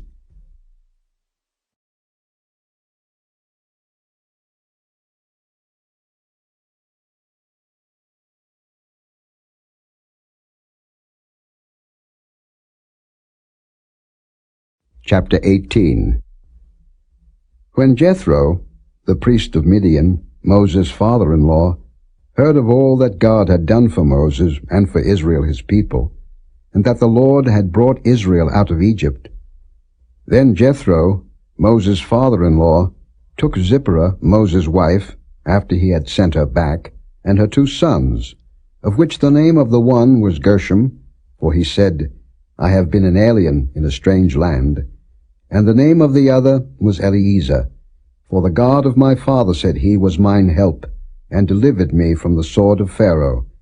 And Jethro, Moses' father-in-law, came with his sons and his wife unto Moses into the wilderness, where he encamped at the mount of God. And he said unto Moses, I, thy father-in-law Jethro, am come unto thee, and thy wife, and her 2 sons with her.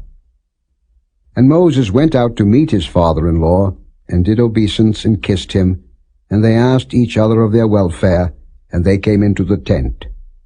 And Moses told his father-in-law all that the Lord had done unto Pharaoh and to the Egyptians for Israel's sake, and all the travail that had come upon them by the way, and how the Lord delivered them. And Jethro rejoiced for all the goodness which the Lord had done to Israel, whom he had delivered out of the hand of the Egyptians. And Jethro said, Blessed be the Lord, who hath delivered you out of the hand of the Egyptians, and out of the hand of Pharaoh, who hath delivered the people from under the hand of the Egyptians. Now I know that the Lord is greater than all gods, for in the thing wherein they dealt proudly he was above them. And Jethro, Moses' father-in-law, took a burnt offering and sacrifices for God. And Aaron came, and all the elders of Israel, to eat bread with Moses' father-in-law before God.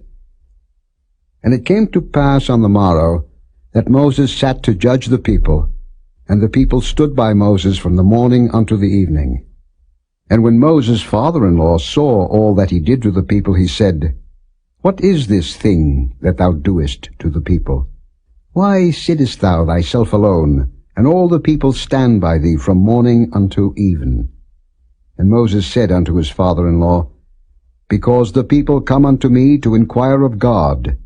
When they have a matter, they come unto me, and I judge between one and another, and I do make them know the statutes of God and his laws. And Moses' father-in-law said unto him, The thing that thou doest is not good.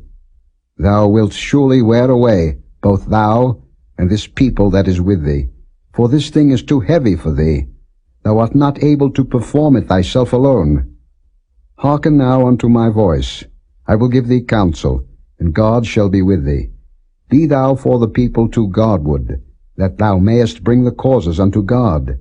And thou shalt teach them ordinances and laws, and shalt show them the way wherein they must walk, and the work that they must do. Moreover, thou shalt provide out of all the people able men, such as fear God, men of truth, hating covetousness, and place such over them to be rulers of thousands, and rulers of hundreds, rulers of 50s, and rulers of 10s. And let them judge the people at all seasons. And it shall be that every great matter they shall bring unto thee, but every small matter they shall judge. So shall it be easier for thyself, and they shall bear the burden with thee. If thou shalt do this thing, and God command thee so, then thou shalt be able to endure, and all this people shall also go to their place in peace. So Moses hearkened to the voice of his father-in-law, and did all that he had said. And Moses chose able men out of all Israel, and made them heads over the people, rulers of thousands, rulers of hundreds, rulers of 50s, and rulers of 10s. And they judged the people at all seasons. The hard causes they brought unto Moses, but every small matter they judged themselves. And Moses let his father-in-law depart, and he went his way into his own land.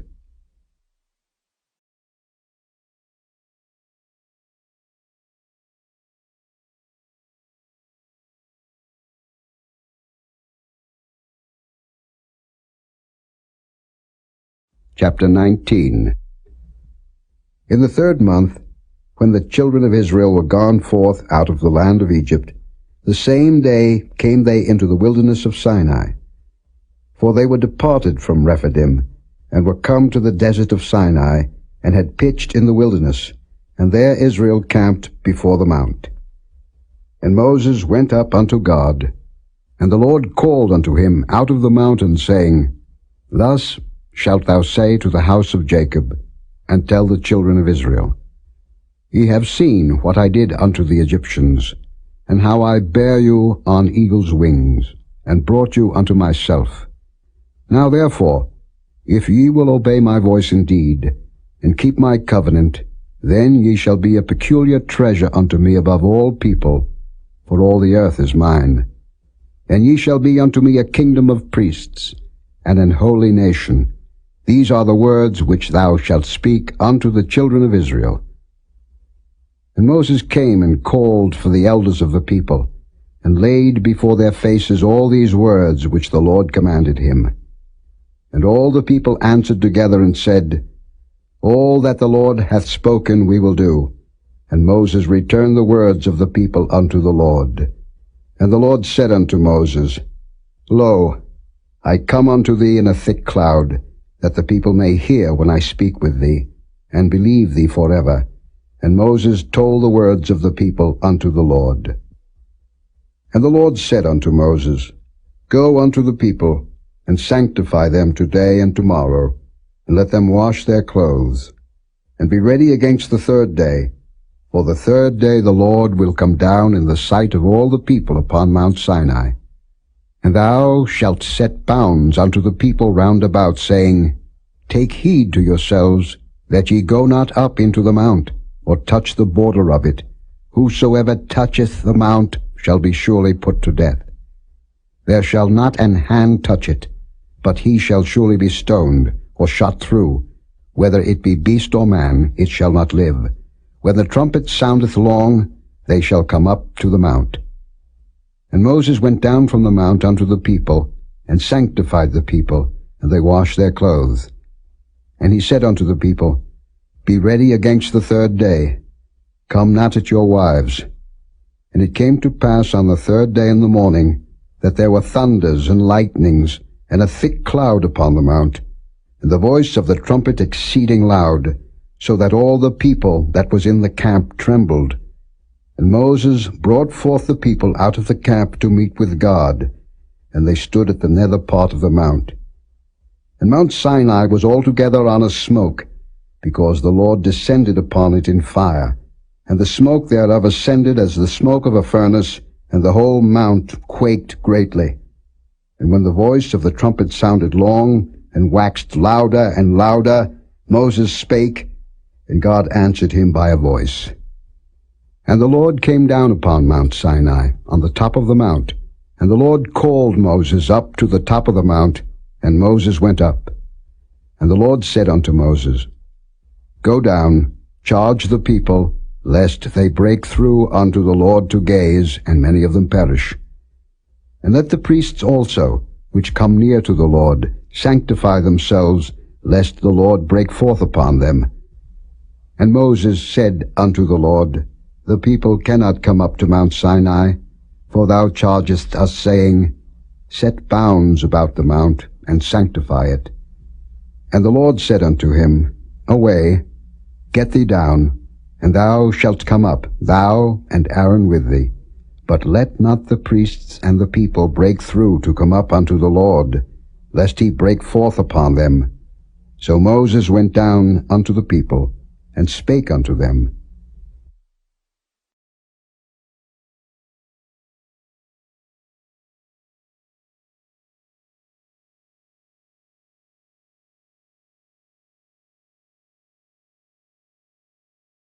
Chapter 20. And God spake all these words, saying, I am the Lord thy God, which have brought thee out of the land of Egypt, out of the house of bondage. Thou shalt have no other gods before me. Thou shalt not make unto thee any graven image, or any likeness of anything that is in heaven above, or that is in the earth beneath, or that is in the water under the earth. Thou shalt not bow down thyself to them, nor serve them. For I, the Lord thy God, am a jealous God, visiting the iniquity of the fathers upon the children unto the third and fourth generation of them that hate me, and showing mercy unto thousands of them that love me, and keep my commandments. Thou shalt not take the name of the Lord thy God in vain, for the Lord will not hold him guiltless that taketh his name in vain. Remember the Sabbath day to keep it holy. 6 days shalt thou labor, and do all thy work. But the 7th day is the Sabbath of the Lord thy God. In it thou shalt not do any work, thou, nor thy son, nor thy daughter, thy manservant, nor thy maidservant, nor thy cattle, nor thy stranger that is within thy gates. For in 6 days the Lord made heaven and earth, the sea, and all that in them is, and rested the 7th day. Wherefore the Lord blessed the Sabbath day, and hallowed it. Honor thy father and thy mother, that thy days may be long upon the land which the Lord thy God giveth thee. Thou shalt not kill. Thou shalt not commit adultery. Thou shalt not steal. Thou shalt not bear false witness against thy neighbor. Thou shalt not covet thy neighbor's house. Thou shalt not covet thy neighbor's wife, nor his manservant, nor his maidservant, nor his ox, nor his ass, nor anything that is thy neighbor's. And all the people saw the thunderings, and the lightnings, and the noise of the trumpet, and the mountain smoking. And when the people saw it, they removed, and stood afar off. And they said unto Moses, Speak thou with us, and we will hear. But let not God speak with us, lest we die. And Moses said unto the people, Fear not, for God is come to prove you, and that his fear may be before your faces, that ye sin not. And the people stood afar off, and Moses drew near unto the thick darkness where God was. And the Lord said unto Moses, Thus thou shalt say unto the children of Israel, Ye have seen that I have talked with you from heaven. Ye shall not make with me gods of silver, neither shall ye make unto you gods of gold. An altar of earth thou shalt make unto me, and shalt sacrifice thereon thy burnt offerings, and thy peace offerings, thy sheep and thine oxen. In all places where I record my name, I will come unto thee, and I will bless thee. And if thou wilt make me an altar of stone, thou shalt not build it of hewn stone, for if thou lift up thy tool upon it, thou hast polluted it. Neither shalt thou go up by steps unto mine altar, that thy nakedness be not discovered thereon.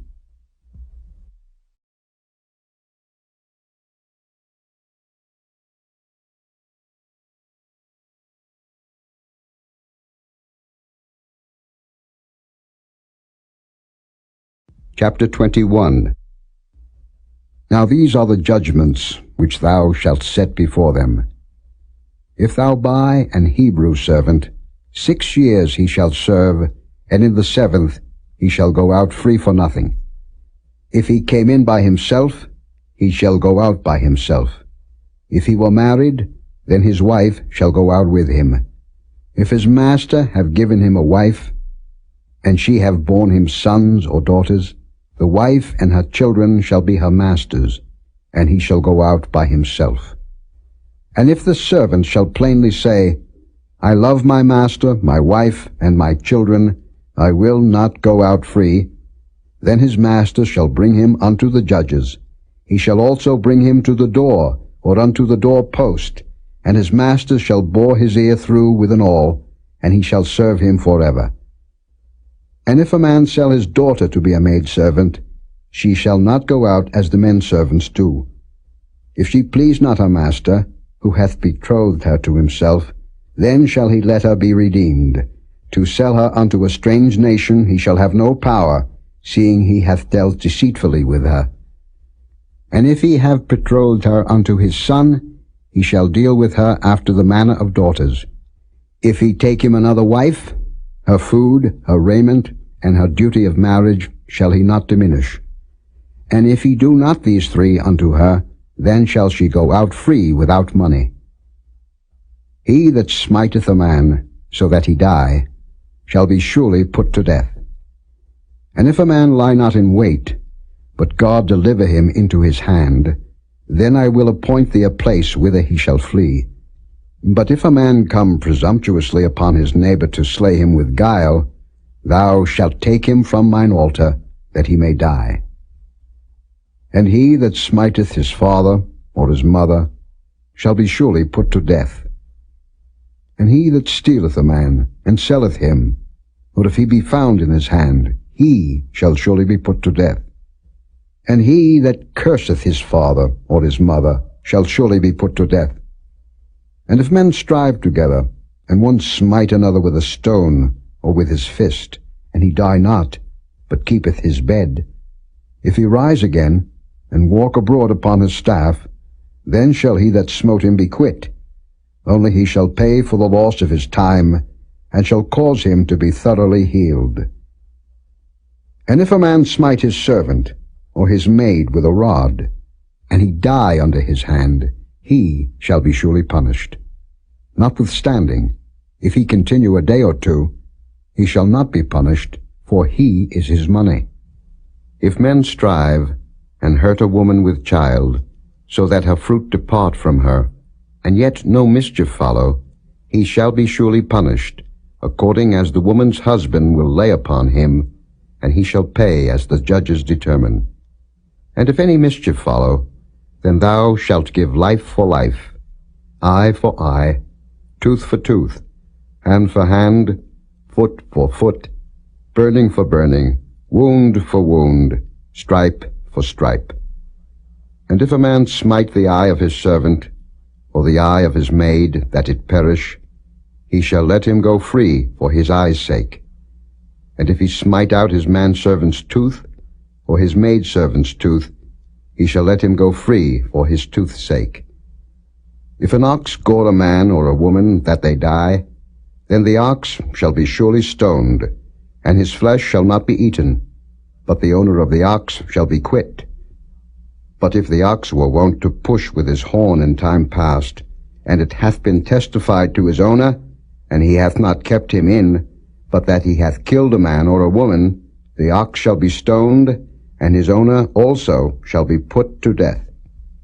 If there be laid on him a sum of money, then he shall give for the ransom of his life whatsoever is laid upon him. Whether he have gored a son, or have gored a daughter, according to this judgment shall it be done unto him. If the ox shall push a manservant or a maidservant, he shall give unto their master 30 shekels of silver, and the ox shall be stoned.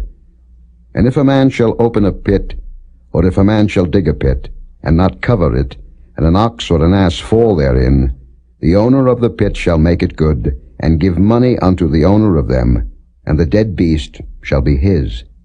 And if one man's ox hurt another's, that he die, then they shall sell the live ox, and divide the money of it, and the dead ox also they shall divide. Or if it be known that the ox hath used to push in time past, and his owner hath not kept him in, he shall surely pay ox for ox, and the dead shall be his own.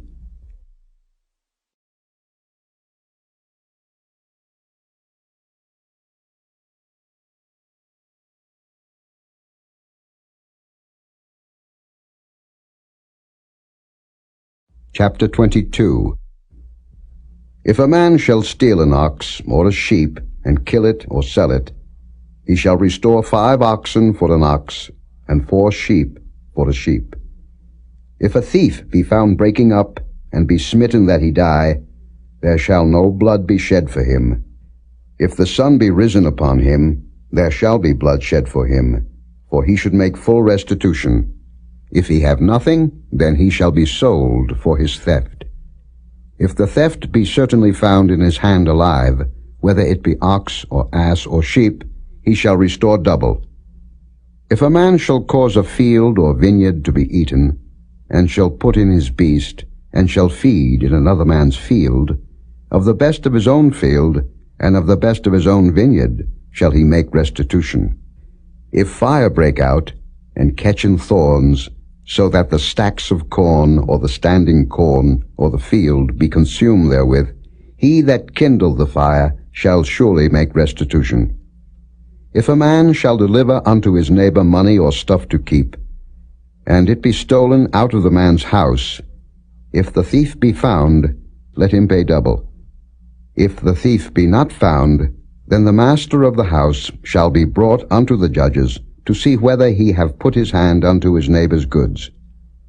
For all manner of trespass, whether it be for ox, for ass, for sheep, for raiment, or for any manner of lost thing, which another challengeth to be his, the cause of both parties shall come before the judges, and whom the judges shall condemn, he shall pay double unto his neighbor.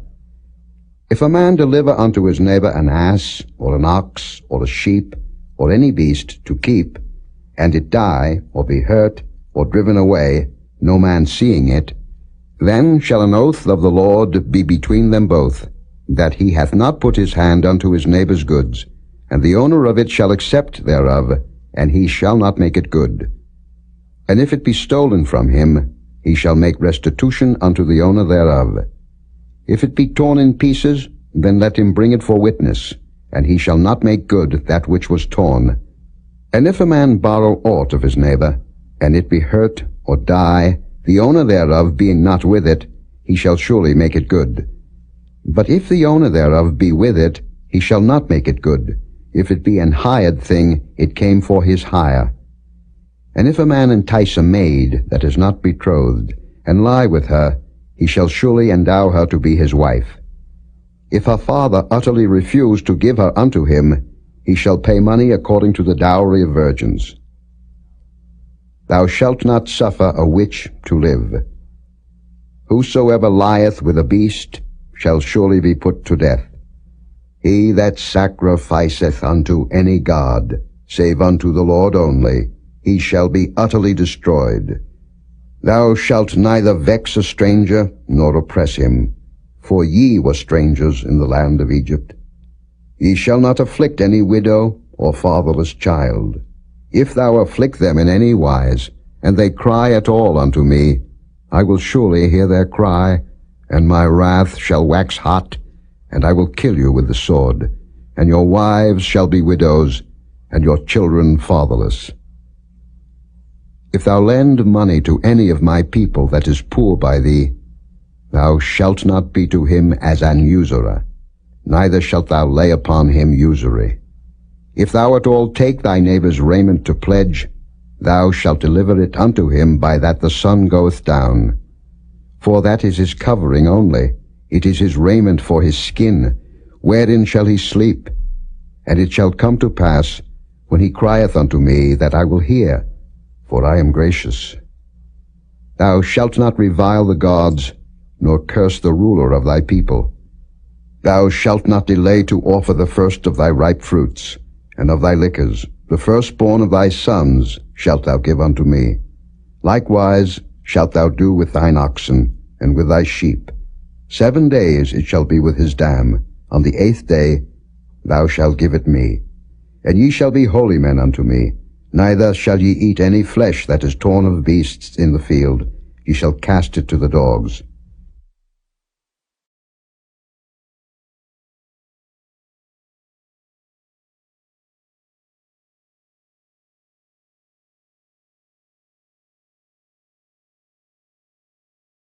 Chapter 23. Thou shalt not raise a false report. Put not thine hand with the wicked to be an unrighteous witness. Thou shalt not follow a multitude to do evil. Neither shalt thou speak in a cause to decline after many to wrest judgment. Neither shalt thou countenance a poor man in his cause. If thou meet thine enemy's ox or his ass going astray, thou shalt surely bring it back to him again. If thou see the ass of him that hateth thee lying under his burden, and wouldest forbear to help him, thou shalt surely help with him.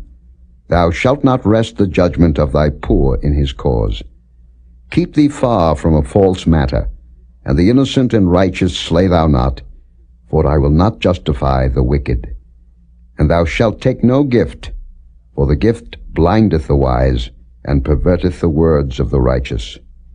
Also, thou shalt not oppress a stranger, for ye know the heart of a stranger, seeing ye were strangers in the land of Egypt. In 6 years thou shalt sow thy land, and shalt gather in the fruits thereof. But the 7th year thou shalt let it rest and lie still, that the poor of thy people may eat. And what they leave the beasts of the field shall eat. In like manner thou shalt deal with thy vineyard and with thy oliveyard. 6 days thou shalt do thy work, and on the 7th day thou shalt rest, that thine ox and thine ass may rest, and the son of thy handmaid and the stranger may be refreshed. And in all things that I have said unto you be circumspect, and make no mention of the name of other gods, neither let it be heard out of thy mouth. 3 times thou shalt keep a feast unto me in the year. Thou shalt keep the feast of unleavened bread. Thou shalt eat unleavened bread 7 days, as I commanded thee, in the time appointed of the month Abib. For in it thou camest out from Egypt, and none shall appear before me empty. And the feast of harvest, the first fruits of thy labors, which thou hast sown in the field, and the feast of ingathering, which is in the end of the year, when thou hast gathered in thy labors out of the field. 3 times in the year all thy males shall appear before the Lord God. Thou shalt not offer the blood of my sacrifice with leavened bread, neither shall the fat of my sacrifice remain until the morning. The first of the first fruits of thy land thou shalt bring into the house of the Lord thy God. Thou shalt not seethe a kid in his mother's milk. Behold, I send an angel before thee, to keep thee in the way, and to bring thee into the place which I have prepared. Beware of him, and obey his voice. Provoke him not, for he will not pardon your transgressions, for my name is in him.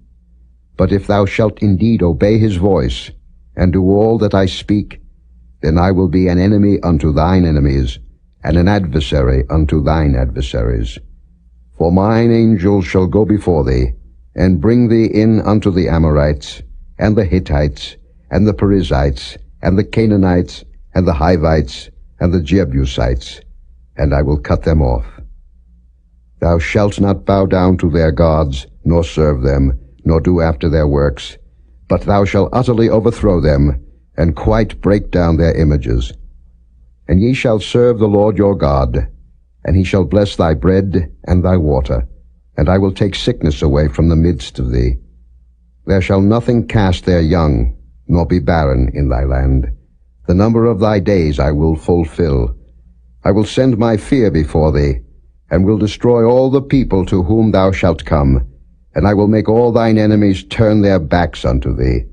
And I will send hornets before thee, which shall drive out the Hivite, the Canaanite, and the Hittite from before thee.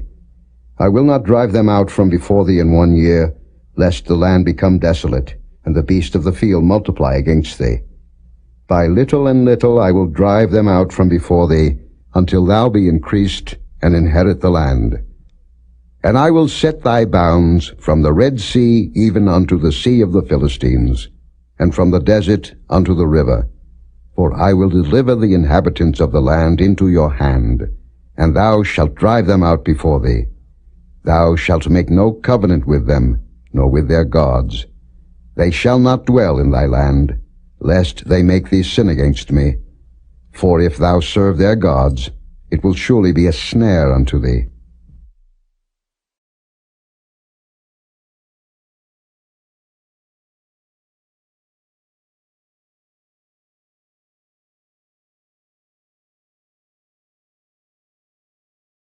Chapter 24. And he said unto Moses, Come up unto the Lord, thou, and Aaron, Nadab, and Abihu, and 70 of the elders of Israel, and worship ye afar off. And Moses alone shall come near the Lord, but they shall not come nigh, neither shall the people go up with him. And Moses came and told the people all the words of the Lord, and all the judgments. And all the people answered with one voice and said, All the words which the Lord hath said will we do. And Moses wrote all the words of the Lord, and rose up early in the morning, and builded an altar under the hill, and 12 pillars, according to the 12 tribes of Israel. And he sent young men of the children of Israel, which offered burnt offerings and sacrificed peace offerings of oxen unto the Lord. And Moses took half of the blood, and put it in basins, and half of the blood he sprinkled on the altar. And he took the book of the covenant, and read in the audience of the people, and they said, All that the Lord hath said will we do, and be obedient. And Moses took the blood, and sprinkled it on the people, and said, Behold the blood of the covenant, which the Lord hath made with you concerning all these words. Then went up Moses and Aaron, Nadab and Abihu, and 70 of the elders of Israel, and they saw the God of Israel, and there was under his feet as it were a paved work of a sapphire stone, and as it were the body of heaven in his clearness. And upon the nobles of the children of Israel he laid not his hand. Also they saw God, and did eat and drink. And the Lord said unto Moses, Come up to me into the mount, and be there. And I will give thee tables of stone, and a law, and commandments which I have written, that thou mayest teach them. And Moses rose up, and his minister Joshua, and Moses went up into the mount of God. And he said unto the elders, Tarry ye here for us, until we come again unto you. And behold, Aaron and Hur are with you. If any man have any matters to do, let him come unto them. And Moses went up into the mount, and a cloud covered the mount. And the glory of the Lord abode upon Mount Sinai, and the cloud covered it 6 days. And the 7th day he called unto Moses out of the midst of the cloud. And the sight of the glory of the Lord was like devouring fire on the top of the mount in the eyes of the children of Israel. And Moses went into the midst of the cloud, and gat him up into the mount, and Moses was in the mount 40 days and 40 nights.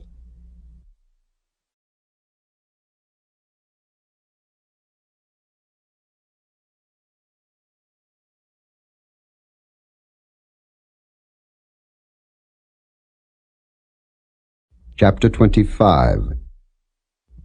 And the Lord spake unto Moses, saying, Speak unto the children of Israel, that they bring me an offering. Of every man that giveth it willingly with his heart ye shall take my offering. And this is the offering which ye shall take of them, gold, and silver, and brass, and blue, and purple, and scarlet, and fine linen, and goat's hair, and rams' skins dyed red, and badgers' skins, and shittim wood, oil for the light, spices for anointing oil, and for sweet incense, onyx stones, and stones to be set in the ephod, and in the breastplate. And let them make me a sanctuary, that I may dwell among them. According to all that I show thee, after the pattern of the tabernacle, and the pattern of all the instruments thereof, even so shall ye make it. And they shall make an ark of shittim wood. 2 cubits and a half shall be the length thereof, and a cubit and a half the breadth thereof, and a cubit and a half the height thereof. And thou shalt overlay it with pure gold. Within and without shalt thou overlay it, and shalt make upon it a crown of gold round about. And thou shalt cast 4 rings of gold for it, and put them in the 4 corners thereof. And 2 rings shall be in the one side of it, and 2 rings in the other side of it. And thou shalt make staves of shittim wood, and overlay them with gold. And thou shalt put the staves into the rings by the sides of the ark, that the ark may be borne with them. The staves shall be in the rings of the ark, they shall not be taken from it. And thou shalt put into the ark the testimony which I shall give thee. And thou shalt make a mercy seat of pure gold. 2 cubits and a half shall be the length thereof, and a cubit and a half the breadth thereof. And thou shalt make 2 cherubims of gold. Of beaten work shalt thou make them in the 2 ends of the mercy seat. And make 1 cherub on the one end, and the other cherub on the other end. Even of the mercy seat shall ye make the cherubims on the 2 ends thereof.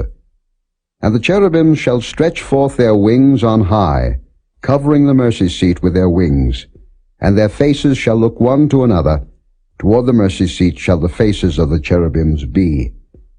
And thou shalt put the mercy seat above upon the ark, and in the ark thou shalt put the testimony that I shall give thee. And there I will meet with thee, and I will commune with thee from above the mercy seat, from between the two cherubims which are upon the ark of the testimony, of all things which I will give thee in commandment unto the children of Israel. Thou shalt also make a table of shittim wood. 2 cubits shall be the length thereof, and a cubit the breadth thereof, and a cubit and a half the height thereof. And thou shalt overlay it with pure gold, and make thereto a crown of gold round about. And thou shalt make unto it a border of an handbreadth round about, and thou shalt make a golden crown to the border thereof round about. And thou shalt make for it 4 rings of gold, and put the rings in the 4 corners that are on the 4 feet thereof. Over against the border shall the rings be for places of the staves to bear the table. And thou shalt make the staves of shittim wood, and overlay them with gold, that the table may be borne with them. And thou shalt make the dishes thereof, and spoons thereof, and covers thereof, and bowls thereof, to cover withal. Of pure gold shalt thou make them. And thou shalt set upon the table showbread before me alway. And thou shalt make a candlestick of pure gold. Of beaten work shall the candlestick be made. His shaft, and his branches, his bowls, his knops, and his flowers shall be of the same. And 6 branches shall come out of the sides of it, 3 branches of the candlestick out of the one side, and 3 branches of the candlestick out of the other side. 3 bowls made like unto almonds, with a knop and a flower in one branch, and 3 bowls made like almonds in the other branch, with a knop and a flower, so in the 6 branches that come out of the candlestick. And in the candlestick shall be 4 bowls, made like unto almonds, with their knops and their flowers. And there shall be a knop under 2 branches of the same, and a knop under 2 branches of the same, and a knop under 2 branches of the same, according to the 6 branches that proceed out of the candlestick. Their knops and their branches shall be of the same.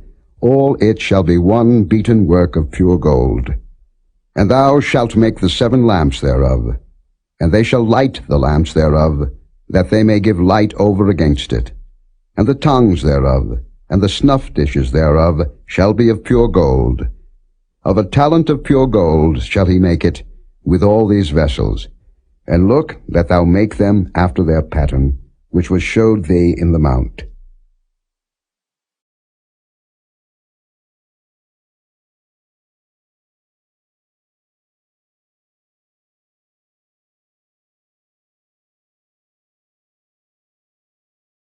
Chapter 26. Moreover, thou shalt make the tabernacle with 10 curtains of fine twined linen, and blue and purple and scarlet. With cherubims of cunning work shalt thou make them. The length of one curtain shall be 28 cubits, and the breadth of one curtain 4 cubits, and every one of the curtains shall have one measure. The 5 curtains shall be coupled together one to another, and other 5 curtains shall be coupled one to another. And thou shalt make loops of blue upon the edge of the one curtain from the selvage in the coupling. And likewise shalt thou make in the uttermost edge of another curtain in the coupling of the second. 50 loops shalt thou make in the one curtain, and 50 loops shalt thou make in the edge of the curtain that is in the coupling of the second, that the loops may take hold one of another. And thou shalt make 50 taches of gold, and couple the curtains together with the taches, and it shall be one tabernacle. And thou shalt make curtains of goat's hair to be a covering upon the tabernacle. 11 curtains shalt thou make. The length of one curtain shall be 30 cubits, and the breadth of one curtain 4 cubits. And the 11 curtains shall be all of one measure. And thou shalt couple 5 curtains by themselves, and 6 curtains by themselves, and shalt double the 6th curtain in the forefront of the tabernacle. And thou shalt make 50 loops on the edge of the one curtain that is outmost in the coupling, and 50 loops in the edge of the curtain which coupleth the second. And thou shalt make 50 taches of brass, and put the taches into the loops, and couple the tent together, that it may be one. And the remnant that remaineth of the curtains of the tent, the half curtain that remaineth, shall hang over the backside of the tabernacle, and a cubit on the one side, and a cubit on the other side of that which remaineth in the length of the curtains of the tent. It shall hang over the sides of the tabernacle on this side and on that side, to cover it. And thou shalt make a covering for the tent of rams' skins, dyed red, and a covering above of badgers' skins. And thou shalt make boards for the tabernacle of shittim wood standing up. 10 cubits shall be the length of a board, and a cubit and a half shall be the breadth of one board. 2 tenons shall there be in one board, set in order one against another. Thus shalt thou make for all the boards of the tabernacle. And thou shalt make the boards for the tabernacle, 20 boards on the south side southward. And thou shalt make 40 sockets of silver under the 20 boards, 2 sockets under one board for his 2 tenons, and 2 sockets under another board for his 2 tenons. And for the second side of the tabernacle on the north side there shall be 20 boards, and there 40 sockets of silver, 2 sockets under one board, and 2 sockets under another board. And for the sides of the tabernacle westward thou shalt make 6 boards, and 2 boards shalt thou make for the corners of the tabernacle in the 2 sides. And they shall be coupled together beneath, and they shall be coupled together above the head of it unto one ring. Thus shall it be for them both. They shall be for the 2 corners. And they shall be 8 boards, and their sockets of silver 16 sockets, 2 sockets under one board, and 2 sockets under another board. And thou shalt make bars of shittim wood, 5 for the boards of the one side of the tabernacle, and 5 bars for the boards of the other side of the tabernacle, and 5 bars for the boards of the side of the tabernacle for the 2 sides westward. And the middle bar in the midst of the boards shall reach from end to end. And thou shalt overlay the boards with gold, and make their rings of gold for places for the bars. And thou shalt overlay the bars with gold. And thou shalt rear up the tabernacle according to the fashion thereof, which was showed thee in the mount. And thou shalt make a veil of blue, and purple, and scarlet, and fine twined linen of cunning work. With cherubims shall it be made. And thou shalt hang it upon 4 pillars of shittim wood overlaid with gold. Their hooks shall be of gold upon the 4 sockets of silver. And thou shalt hang up the veil under the taches, that thou mayest bring in thither within the veil the ark of the testimony. And the veil shall divide unto you between the holy place and the most holy. And thou shalt put the mercy seat upon the ark of the testimony in the most holy place. And thou shalt set the table without the veil, and the candlestick over against the table on the side of the tabernacle toward the south. And thou shalt put the table on the north side. And thou shalt make an hanging for the door of the tent, of blue, and purple, and scarlet, and fine twined linen, wrought with needlework. And thou shalt make for the hanging 5 pillars of shittim wood, and overlay them with gold, and their hooks shall be of gold, and thou shalt cast 5 sockets of brass for them.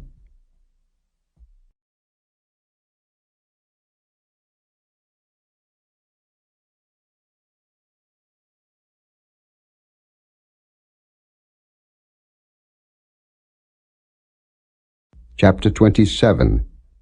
And thou shalt make an altar of shittim wood, 5 cubits long, and 5 cubits broad.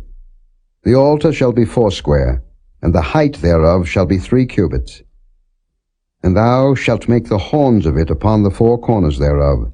His horns shall be of the same, and thou shalt overlay it with brass.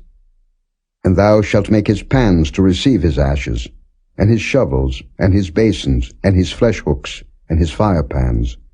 All the vessels thereof thou shalt make of brass. And thou shalt make for it a grate of network of brass, and upon the net shalt thou make 4 brazen rings in the 4 corners thereof. And thou shalt put it under the compass of the altar beneath, that the net may be even to the midst of the altar. And thou shalt make staves for the altar, staves of shittim wood, and overlay them with brass. And the staves shall be put into the rings, and the staves shall be upon the 2 sides of the altar to bear it. Hollow with boards shalt thou make it, as it was showed thee in the mount, so shall they make it. And thou shalt make the court of the tabernacle. For the south side southward there shall be hangings for the court of fine twined linen of 100 cubits long for one side. And the 20 pillars thereof, and their 20 sockets shall be of brass. The hooks of the pillars and their fillets shall be of silver. And likewise for the north side in length there shall be hangings of 100 cubits long, and his 20 pillars and their 20 sockets of brass, the hooks of the pillars and their fillets of silver. And for the breadth of the court on the west side shall be hangings of 50 cubits, their pillars 10, and their sockets 10. And the breadth of the court on the east side eastward shall be 50 cubits. The hangings of one side of the gate shall be 15 cubits, their pillars 3, and their sockets 3. And on the other side shall be hangings 15 cubits, their pillars 3, and their sockets 3. And for the gate of the court shall be an hanging of 20 cubits of blue, and purple, and scarlet, and fine twined linen, wrought with needlework, and their pillars shall be 4, and their sockets 4. All the pillars round about the court shall be filleted with silver. Their hooks shall be of silver, and their sockets of brass. The length of the court shall be 100 cubits, and the breadth 50 everywhere, and the height 5 cubits of fine twined linen, and their sockets of brass. All the vessels of the tabernacle, in all the service thereof, and all the pins thereof, and all the pins of the court, shall be of brass. And thou shalt command the children of Israel, that they bring thee pure oil olive beaten for the light, to cause the lamp to burn always. In the tabernacle of the congregation without the veil, which is before the testimony, Aaron and his sons shall order it from evening to morning before the Lord. It shall be a statute forever unto their generations on the behalf of the children of Israel.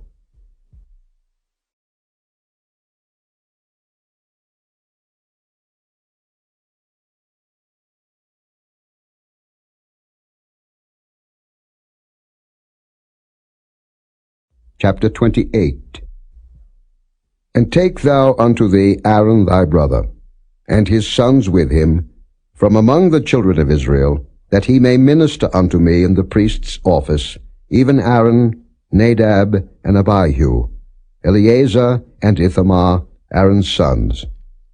And thou shalt make holy garments for Aaron thy brother, for glory and for beauty. And thou shalt speak unto all that are wise-hearted, whom I have filled with the spirit of wisdom, that they may make Aaron's garments to consecrate him, that he may minister unto me in the priest's office. And these are the garments which they shall make: a breastplate, and an ephod, and a robe, and a broidered coat, a mitre, and a girdle. And they shall make holy garments for Aaron thy brother and his sons, that he may minister unto me in the priest's office. And they shall take gold, and blue, and purple, and scarlet, and fine linen. And they shall make the ephod of gold, of blue, and of purple, of scarlet, and fine twined linen with cunning work. It shall have the 2 shoulder pieces thereof, joined at the 2 edges thereof, and so it shall be joined together. And the curious girdle of the ephod, which is upon it, shall be of the same, according to the work thereof, even of gold, of blue, and purple, and scarlet, and fine twined linen. And thou shalt take 2 onyx stones, and grave on them the names of the children of Israel, 6 of their names on one stone, and the other 6 names of the rest on the other stone, according to their birth. With the work of an engraver in stone, like the engravings of a signet, shalt thou engrave the 2 stones with the names of the children of Israel.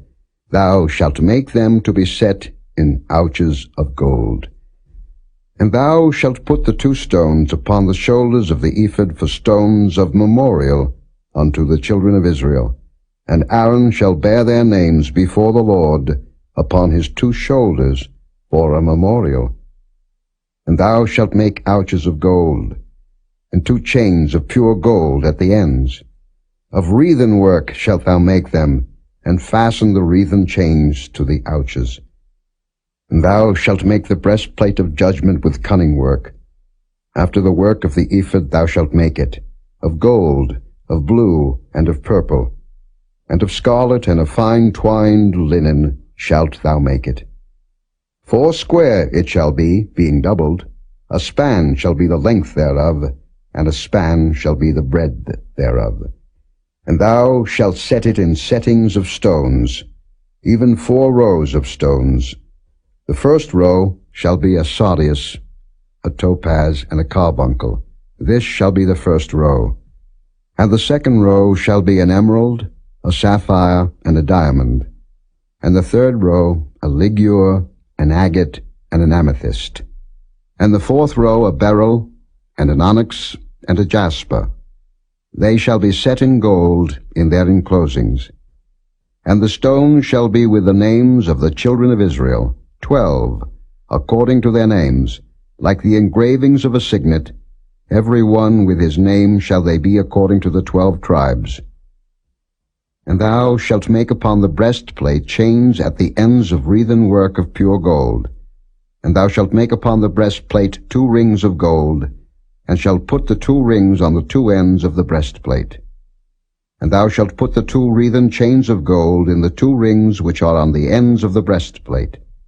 And the other 2 ends of the 2 wreathen chains thou shalt fasten in the 2 ouches, and put them on the shoulder pieces of the ephod before it. And thou shalt make 2 rings of gold, and thou shalt put them upon the 2 ends of the breastplate in the border thereof, which is in the side of the ephod inward.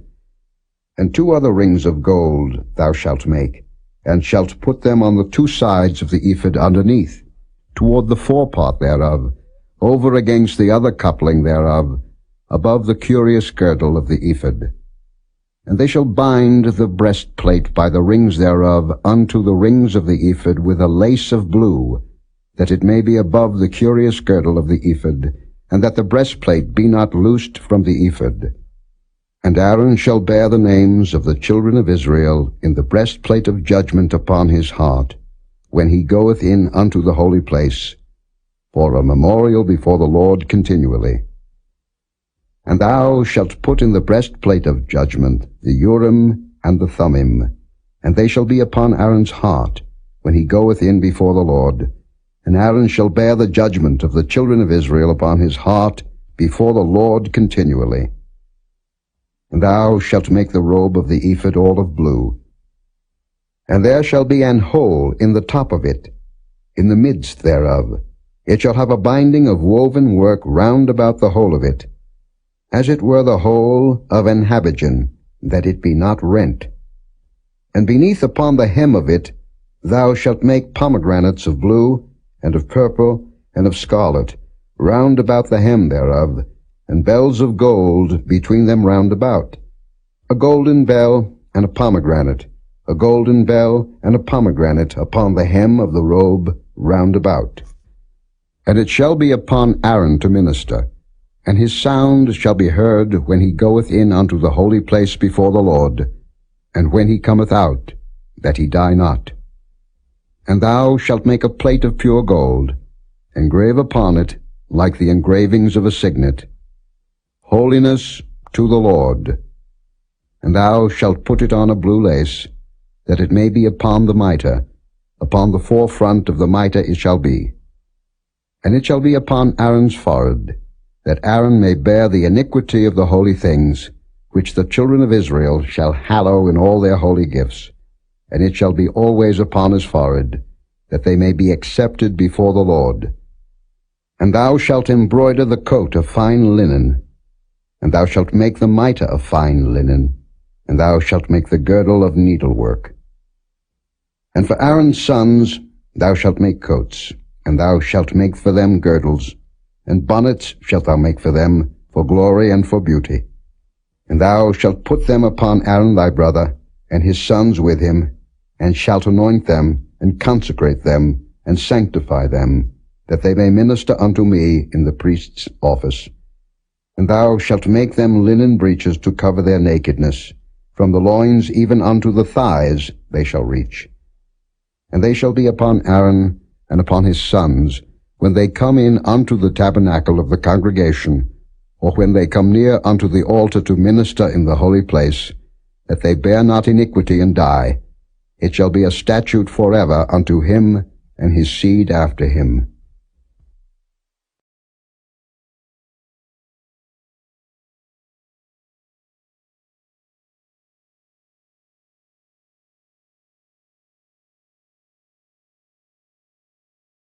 Chapter 29. And this is the thing that thou shalt do unto them to hallow them, to minister unto me in the priest's office. Take 1 young bullock, and 2 rams without blemish, and unleavened bread, and cakes unleavened, tempered with oil, and wafers unleavened, anointed with oil, of wheaten flour shalt thou make them. And thou shalt put them into 1 basket, and bring them in the basket, with the bullock and the 2 rams. And Aaron and his sons thou shalt bring unto the door of the tabernacle of the congregation, and shalt wash them with water. And thou shalt take the garments, and put upon Aaron the coat, and the robe of the ephod, and the breastplate, and gird him with the curious girdle of the ephod. And thou shalt put the mitre upon his head, and put the holy crown upon the mitre. Then shalt thou take the anointing oil, and pour it upon his head, and anoint him. And thou shalt bring his sons, and put coats upon them. And thou shalt gird them with girdles, Aaron and his sons, and put the bonnets on them, and the priest's office shall be theirs for a perpetual statute. And thou shalt consecrate Aaron and his sons. And thou shalt cause a bullock to be brought before the tabernacle of the congregation, and Aaron and his sons shall put their hands upon the head of the bullock. And thou shalt kill the bullock before the Lord, by the door of the tabernacle of the congregation. And thou shalt take of the blood of the bullock, and put it upon the horns of the altar with thy finger, and pour all the blood beside the bottom of the altar. And thou shalt take all the fat that covereth the inwards, and the caul that is above the liver, and the 2 kidneys, and the fat that is upon them, and burn them upon the altar. But the flesh of the bullock, and his skin, and his dung, shalt thou burn with fire without the camp. It is a sin offering. Thou shalt also take 1 ram, and Aaron and his sons shall put their hands upon the head of the ram. And thou shalt slay the ram, and thou shalt take his blood, and sprinkle it round about upon the altar. And thou shalt cut the ram in pieces, and wash the inwards of him, and his legs, and put them unto his pieces, and unto his head. And thou shalt burn the whole ram upon the altar. It is a burnt offering unto the Lord. It is a sweet savour, an offering made by fire unto the Lord. And thou shalt take the other ram, and Aaron and his sons shall put their hands upon the head of the ram. Then shalt thou kill the ram, and take of his blood, and put it upon the tip of the right ear of Aaron, and upon the tip of the right ear of his sons, and upon the thumb of their right hand, and upon the great toe of their right foot, and sprinkle the blood upon the altar round about. And thou shalt take of the blood that is upon the altar, and of the anointing oil, and sprinkle it upon Aaron, and upon his garments, and upon his sons, and upon the garments of his sons with him, and he shall be hallowed, and his garments, and his sons' garments with him. Also thou shalt take of the ram the fat and the rump, and the fat that covereth the inwards, and the caul above the liver, and the 2 kidneys, and the fat that is upon them, and the right shoulder, for it is a ram of consecration, and 1 loaf of bread, and 1 cake of oiled bread, and 1 wafer out of the basket of the unleavened bread that is before the Lord. And thou shalt put all in the hands of Aaron, and in the hands of his sons, and shalt wave them for a wave offering before the Lord. And thou shalt receive them of their hands, and burn them upon the altar for a burnt offering, for a sweet savour before the Lord. It is an offering made by fire unto the Lord. And thou shalt take the breast of the ram of Aaron's consecration, and wave it for a wave offering before the Lord, and it shall be thy part. And thou shalt sanctify the breast of the wave offering, and the shoulder of the heave offering, which is waved, and which is heaved up, of the ram of the consecration, even of that which is for Aaron, and of that which is for his sons. And it shall be Aaron's and his sons by a statute forever from the children of Israel. For it is an heave offering, and it shall be an heave offering from the children of Israel of the sacrifice of their peace offerings, even their heave offering unto the Lord. And the holy garments of Aaron shall be his sons after him, to be anointed therein, and to be consecrated in them. And that son that is priest in his stead shall put them on 7 days, when he cometh into the tabernacle of the congregation to minister in the holy place. And thou shalt take the ram of the consecration, and seethe his flesh in the holy place. And Aaron and his sons shall eat the flesh of the ram, and the bread that is in the basket, by the door of the tabernacle of the congregation. And they shall eat those things wherewith the atonement was made, to consecrate and to sanctify them, but a stranger shall not eat thereof, because they are holy. And if aught of the flesh of the consecrations or of the bread remain unto the morning, then thou shalt burn the remainder with fire. It shall not be eaten, because it is holy.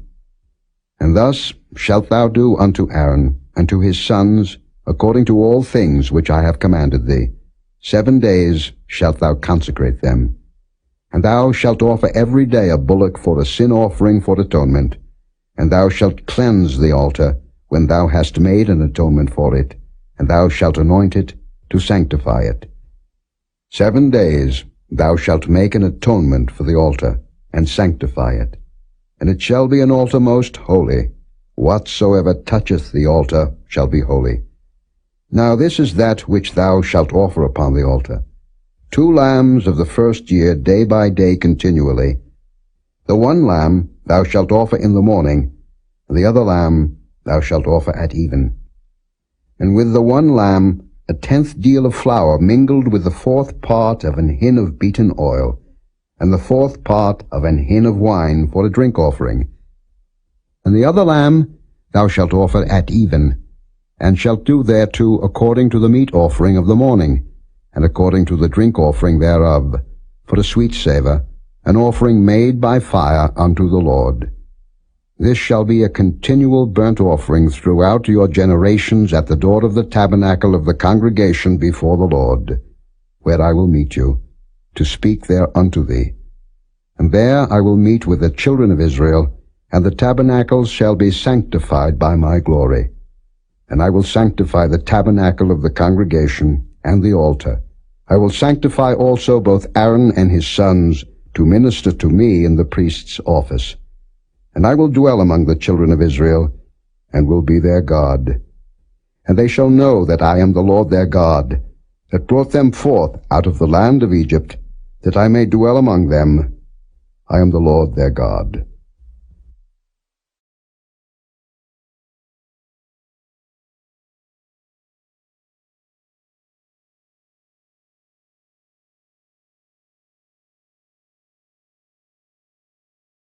Chapter 30.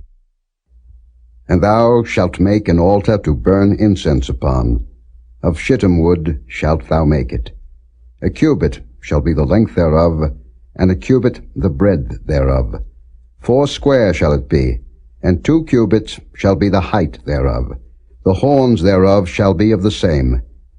And thou shalt overlay it with pure gold, the top thereof, and the sides thereof round about, and the horns thereof, and thou shalt make unto it a crown of gold round about.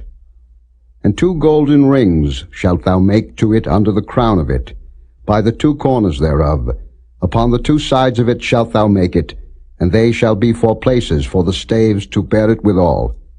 And thou shalt make the staves of shittim wood, and overlay them with gold. And thou shalt put it before the veil that is by the ark of the testimony, before the mercy seat that is over the testimony, where I will meet with thee. And Aaron shall burn thereon sweet incense every morning. When he dresseth the lamps, he shall burn incense upon it. And when Aaron lighteth the lamps at even, he shall burn incense upon it, a perpetual incense before the Lord throughout your generations. Ye shall offer no strange incense thereon, nor burnt sacrifice, nor meat offering, neither shall ye pour drink offering thereon. And Aaron shall make an atonement upon the horns of it once in a year with the blood of the sin offering of atonements. Once in the year shall he make atonement upon it throughout your generations. It is most holy unto the Lord. And the Lord spake unto Moses, saying, When thou takest the sum of the children of Israel after their number, then shall they give every man a ransom for his soul unto the Lord when thou numberest them, that there be no plague among them when thou numberest them. This they shall give, every one that passeth among them that are numbered, half a shekel after the shekel of the sanctuary. A shekel is 20 gerahs, and half shekel shall be the offering of the Lord. Every one that passeth among them that are numbered, from 20 years old and above, shall give an offering unto the Lord. The rich shall not give more, and the poor shall not give less than half a shekel, when they give an offering unto the Lord, to make an atonement for your souls. And thou shalt take the atonement money of the children of Israel, and shalt appoint it for the service of the tabernacle of the congregation, that it may be a memorial unto the children of Israel before the Lord, to make an atonement for your souls. And the Lord spake unto Moses, saying, Thou shalt also make a laver of brass, and his foot also of brass, to wash withal. And thou shalt put it between the tabernacle of the congregation and the altar, and thou shalt put water therein. For Aaron and his sons shall wash their hands and their feet thereat. When they go into the tabernacle of the congregation, they shall wash with water, that they die not. Or when they come near to the altar to minister, to burn offering made by fire unto the Lord. So they shall wash their hands and their feet, that they die not. And it shall be a statute forever to them, even to him and to his seed throughout their generations. Moreover, the Lord spake unto Moses, saying, Take thou also unto thee principal spices, of pure myrrh 500 shekels, and of sweet cinnamon half so much, even 250 shekels, and of sweet calamus 250 shekels, and of cassia 500 shekels, after the shekel of the sanctuary, and of oil olive and hin. And thou shalt make it an oil of holy ointment, an ointment compound after the art of the apothecary. It shall be an holy anointing oil.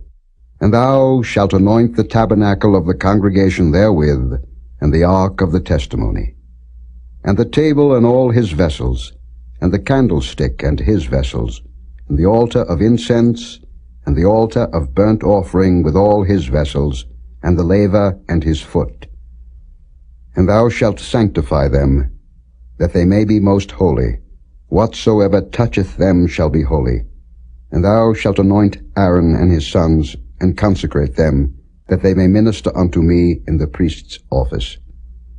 And thou shalt speak unto the children of Israel, saying, This shall be an holy anointing oil unto me throughout your generations. Upon man's flesh shall it not be poured, neither shall ye make any other like it, after the composition of it. It is holy, and it shall be holy unto you. Whosoever compoundeth any like it, or whosoever putteth any of it upon a stranger, shall even be cut off from his people. And the Lord said unto Moses, Take unto thee sweet spices, stacte, and onycha, and galbanum, these sweet spices with pure frankincense, of each shall there be a like weight. And thou shalt make it a perfume, a confection after the art of the apothecary, tempered together, pure and holy. And thou shalt beat some of it very small, and put of it before the testimony in the tabernacle of the congregation, where I will meet with thee. It shall be unto you most holy. And as for the perfume which thou shalt make, ye shall not make to yourselves according to the composition thereof. It shall be unto thee holy for the Lord. Whosoever shall make like unto that, to smell thereto, shall even be cut off from his people.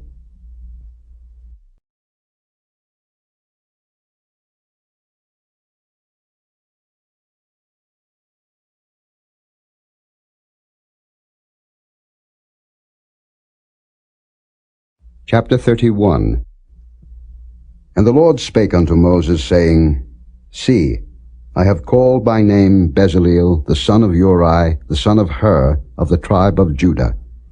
And I have filled him with the Spirit of God, in wisdom, and in understanding, and in knowledge, and in all manner of workmanship, to devise cunning works, to work in gold, and in silver, and in brass, and in cutting of stones, to set them, and in carving of timber, to work in all manner of workmanship. And I, behold, I have given with him Aholiab, the son of Ahisamach, of the tribe of Dan, and in the hearts of all that are wise-hearted I have put wisdom, that they may make all that I have commanded thee. The tabernacle of the congregation, and the ark of the testimony, and the mercy seat that is thereupon, and all the furniture of the tabernacle, and the table and his furniture, and the pure candlestick with all his furniture, and the altar of incense, and the altar of burnt offering with all his furniture, and the laver and his foot, and the cloths of service, and the holy garments for Aaron the priest, and the garments of his sons, to minister in the priest's office, and the anointing oil, and sweet incense for the holy place, according to all that I have commanded thee shall they do. And the Lord spake unto Moses, saying, Speak thou also unto the children of Israel, saying, Verily my Sabbaths ye shall keep, for it is a sign between me and you throughout your generations, that ye may know that I am the Lord that doth sanctify you. Ye shall keep the Sabbath therefore, for it is holy unto you. Every one that defileth it shall surely be put to death. For whosoever doeth any work therein, that soul shall be cut off from among his people. 6 days may work be done, but in the 7th is the Sabbath of rest, holy to the Lord. Whosoever doeth any work in the Sabbath day, he shall surely be put to death. Wherefore the children of Israel shall keep the Sabbath, to observe the Sabbath throughout their generations, for a perpetual covenant. It is a sign between me and the children of Israel forever. For in 6 days the Lord made heaven and earth, and on the 7th day he rested, and was refreshed. And he gave unto Moses, when he had made an end of communing with him upon Mount Sinai, 2 tables of testimony, tables of stone, written with the finger of God.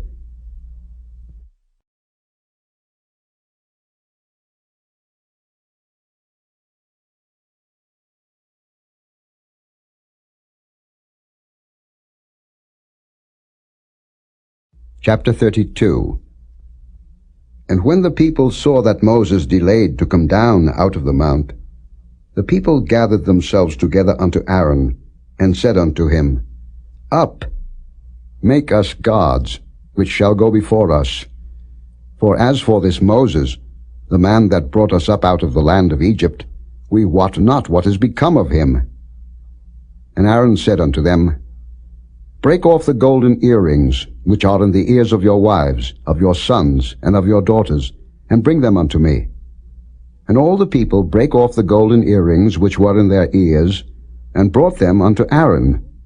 And he received them at their hand, and fashioned it with a graving tool, after he had made it a molten calf. And they said, These be thy gods, O Israel, which brought thee up out of the land of Egypt. And when Aaron saw it, he built an altar before it. And Aaron made proclamation and said, Tomorrow is a feast to the Lord.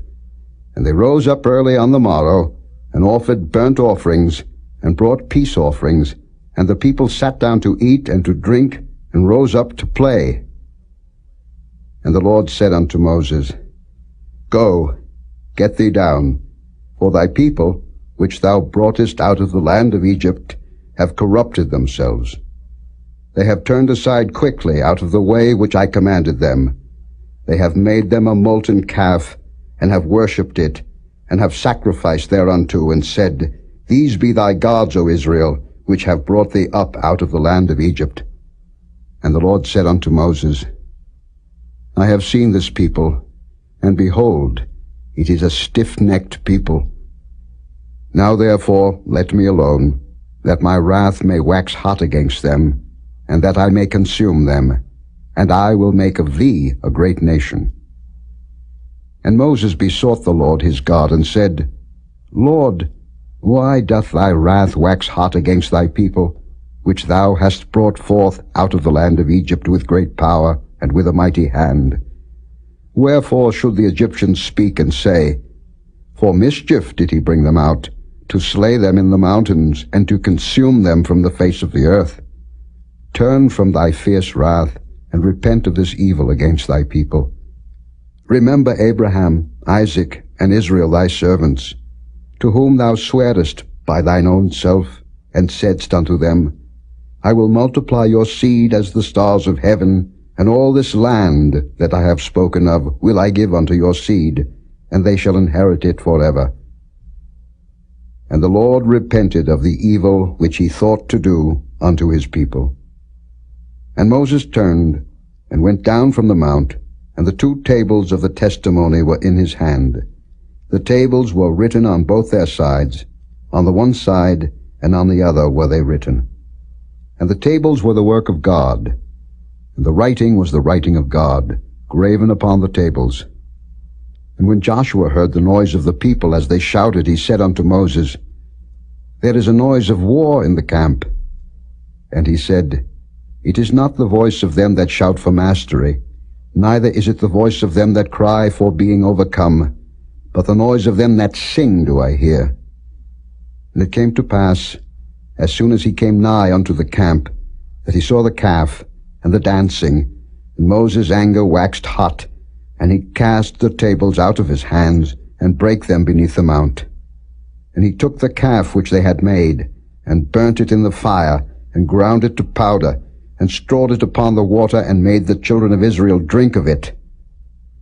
And Moses said unto Aaron, What did this people unto thee, that thou hast brought so great a sin upon them?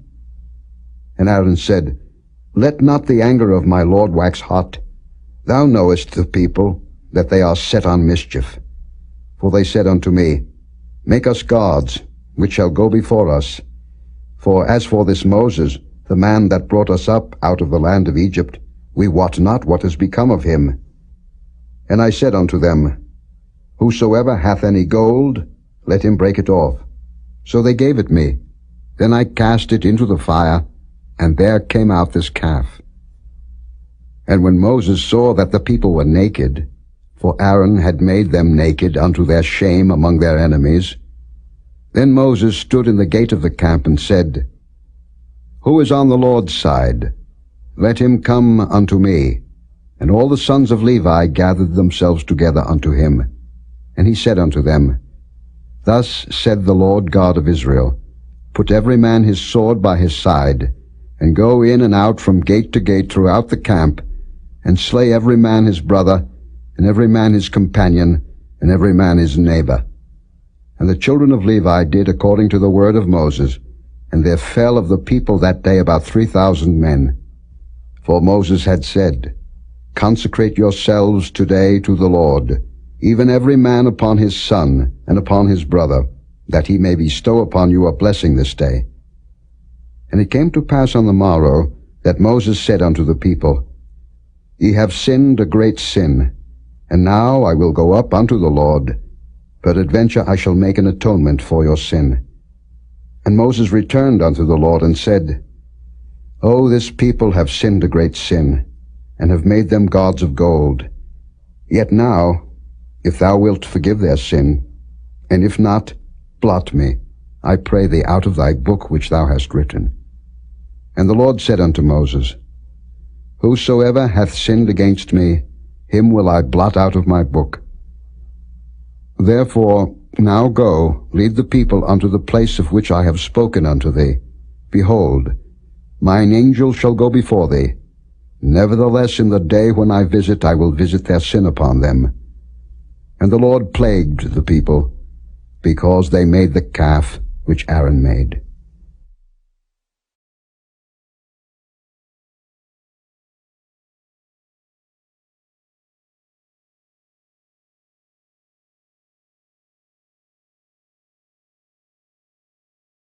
Chapter 33. And the Lord said unto Moses, Depart, and go up hence, thou and the people which thou hast brought up out of the land of Egypt, unto the land which I swear unto Abraham, to Isaac, and to Jacob, saying, Unto thy seed will I give it. And I will send an angel before thee, and I will drive out the Canaanite, the Amorite, and the Hittite, and the Perizzite, the Hivite, and the Jebusite, unto a land flowing with milk and honey. For I will not go up in the midst of thee, for thou art a stiff-necked people, lest I consume thee in the way. And when the people heard these evil tidings, they mourned, and no man did put on him his ornaments. For the Lord had said unto Moses, Say unto the children of Israel, Ye are a stiff-necked people. I will come up into the midst of thee in a moment, and consume thee. Therefore now put off thy ornaments from thee, that I may know what to do unto thee. And the children of Israel stripped themselves of their ornaments by the Mount Horeb. And Moses took the tabernacle, and pitched it without the camp, afar off from the camp, and called it the tabernacle of the congregation. And it came to pass that every one which sought the Lord went out unto the tabernacle of the congregation, which was without the camp. And it came to pass, when Moses went out unto the tabernacle, that all the people rose up, and stood every man at his tent door, and looked after Moses, until he was gone into the tabernacle. And it came to pass, as Moses entered into the tabernacle, the cloudy pillar descended, and stood at the door of the tabernacle, and the Lord talked with Moses. And all the people saw the cloudy pillar stand at the tabernacle door, and all the people rose up and worshipped, every man in his tent door. And the Lord spake unto Moses face to face, as a man speaketh unto his friend. And he turned again into the camp. But his servant Joshua the son of Nun, a young man, departed not out of the tabernacle. And Moses said unto the Lord, See, thou sayest unto me, Bring up this people, and thou hast not let me know whom thou wilt send with me. Yet thou hast said, I know thee by name, and thou hast also found grace in my sight. Now therefore I pray thee, if I have found grace in thy sight, show me now thy way, that I may know thee, that I may find grace in thy sight, and consider that this nation is thy people. And he said, My presence shall go with thee, and I will give thee rest. And he said unto him, If thy presence go not with me, carry us not up hence. For wherein shall it be known here that I and thy people have found grace in thy sight? Is it not in that thou goest with us? So shall we be separated, I and thy people, from all the people that are upon the face of the earth. And the Lord said unto Moses, I will do this thing also that thou hast spoken, for thou hast found grace in my sight, and I know thee by name. And he said, I beseech thee, show me thy glory. And he said, I will make all my goodness pass before thee, and I will proclaim the name of the Lord before thee, and will be gracious to whom I will be gracious, and will show mercy on whom I will show mercy. And he said, Thou canst not see my face, for there shall no man see me and live. And the Lord said, Behold, there is a place by me, and thou shalt stand upon a rock. And it shall come to pass, while my glory passeth by, that I will put thee in a cleft of the rock, and will cover thee with my hand while I pass by. And I will take away mine hand, and thou shalt see my back parts, but my face shall not be seen.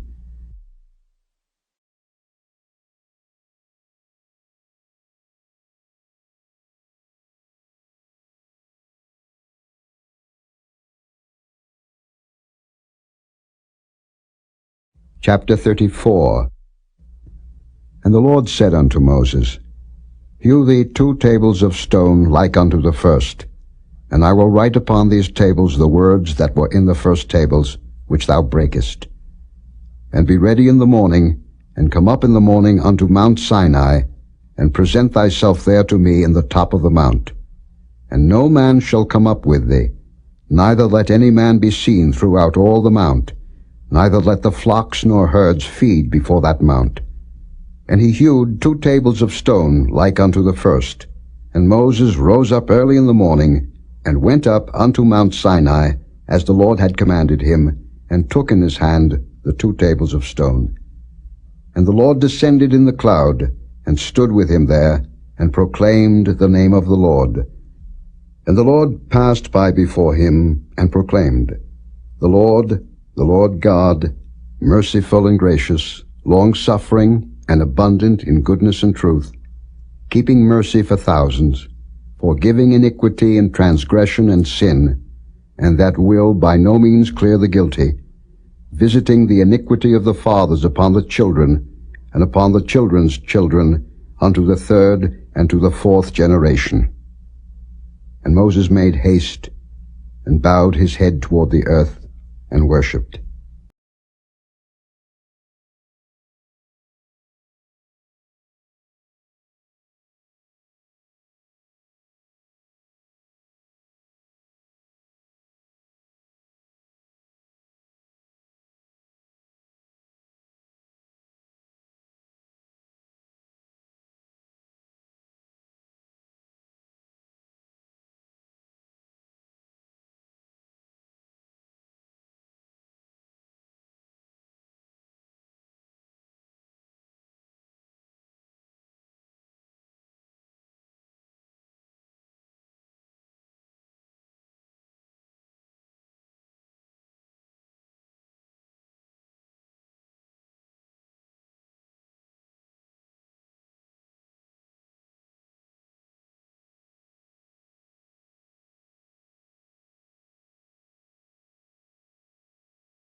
God, for the Lord, whose name is jealous, is a jealous God.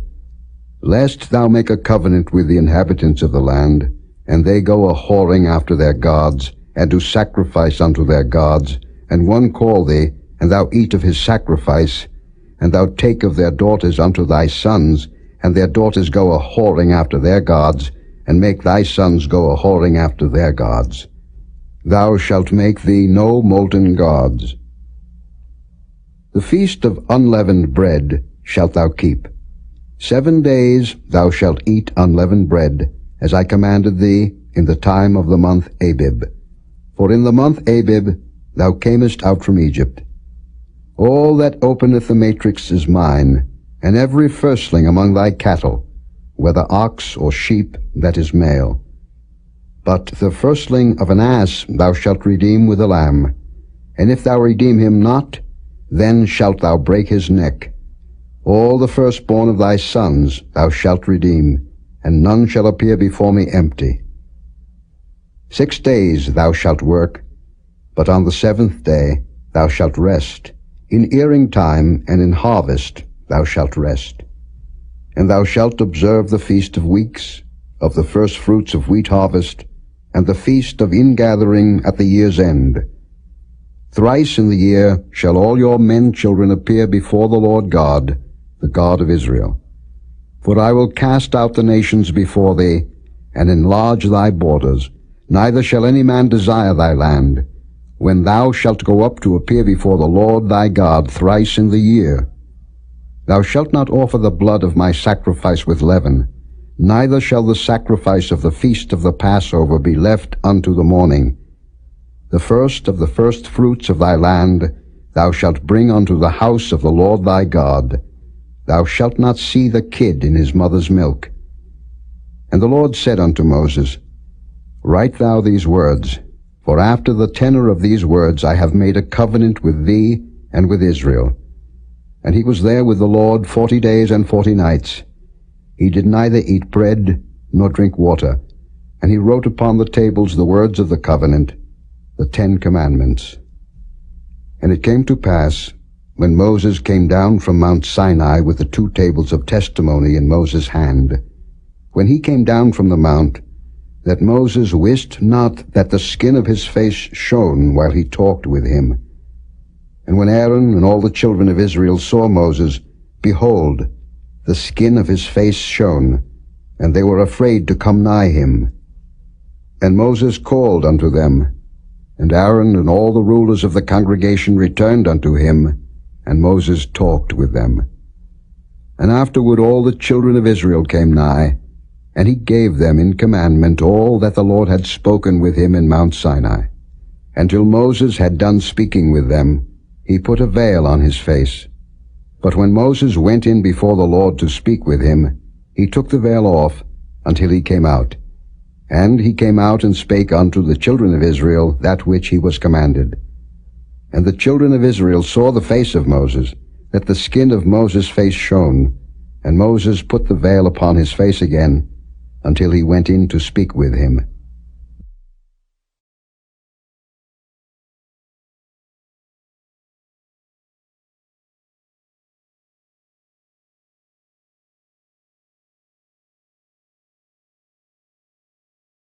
Chapter 35. And Moses gathered all the congregation of the children of Israel together, and said unto them, These are the words which the Lord hath commanded, that ye should do them. 6 days shall work be done, but on the 7th day there shall be to you an holy day, a Sabbath of rest to the Lord. Whosoever doeth work therein shall be put to death. Ye shall kindle no fire throughout your habitations upon the Sabbath day. And Moses spake unto all the congregation of the children of Israel, saying, This is the thing which the Lord commanded, saying, Take ye from among you an offering unto the Lord. Whosoever is of a willing heart, let him bring it, an offering of the Lord, gold and silver and brass, and blue and purple and scarlet and fine linen, and goat's hair, and ram's skins dyed red, and badger's skins, and shittim wood, and oil for the light, and spices for anointing oil, and for the sweet incense, and onyx stones, and stones to be set for the ephod, and for the breastplate. And every wise-hearted among you shall come, and make all that the Lord hath commanded: the tabernacle, his tent, and his covering, his taches, and his boards, his bars, his pillars, and his sockets; the ark, and the staves thereof, with the mercy seat, and the veil of the covering; the table, and his staves, and all his vessels, and the showbread; the candlestick also for the light, and his furniture, and his lamps, with the oil for the light; and the incense altar, and his staves, and the anointing oil, and the sweet incense, and the hanging for the door at the entering in of the tabernacle; the altar of burnt offering, with his brazen grate, his staves, and all his vessels, the laver and his foot; the hangings of the court, his pillars and their sockets, and the hanging for the door of the court; the pins of the tabernacle, and the pins of the court, and their cords; the cloths of service, to do service in the holy place; the holy garments for Aaron the priest, and the garments of his sons, to minister in the priest's office. And all the congregation of the children of Israel departed from the presence of Moses. And they came, every one whose heart stirred him up, and every one whom his spirit made willing, and they brought the Lord's offering to the work of the tabernacle of the congregation, and for all his service, and for the holy garments. And they came, both men and women, as many as were willing-hearted, and brought bracelets and earrings and rings and tablets, all jewels of gold. And every man that offered an offering of gold unto the Lord. And every man with whom was found blue and purple and scarlet and fine linen and goat's hair and red skins of rams and badger skins brought them. Every one that did offer an offering of silver and brass brought the Lord's offering, and every man with whom was found shittim wood for any work of the service brought it. And all the women that were wise-hearted did spin with their hands, and brought that which they had spun, both of blue, and of purple, and of scarlet, and of fine linen. And all the women whose hearts stirred them up in wisdom spun goat's hair. And the rulers brought onyx stones, and stones to be set for the ephod, and for the breastplate, and spice, and oil for the light, and for the anointing oil, and for the sweet incense. the children of Israel brought a willing offering unto the Lord, every man and woman, whose heart made them willing to bring for all manner of work, which the Lord had commanded to be made by the hand of Moses. And Moses said unto the children of Israel, See, the Lord hath called by name Bezaleel the son of Uri, the son of Hur, of the tribe of Judah. And he hath filled him with the Spirit of God, in wisdom, in understanding, and in knowledge, and in all manner of workmanship, and to devise curious works, to work in gold, and in silver, and in brass, and in the cutting of stones, to set them, and in carving of wood, to make any manner of cunning work. And he hath put in his heart that he may teach, both he and Aholiab, the son of Ahisamach, of the tribe of Dan. Them hath he filled with wisdom of heart, to work all manner of work, of the engraver, and of the cunning workman, and of the embroiderer, in blue, and in purple, in scarlet, and in fine linen, and of the weaver, even of them that do any work, and of those that devise cunning work.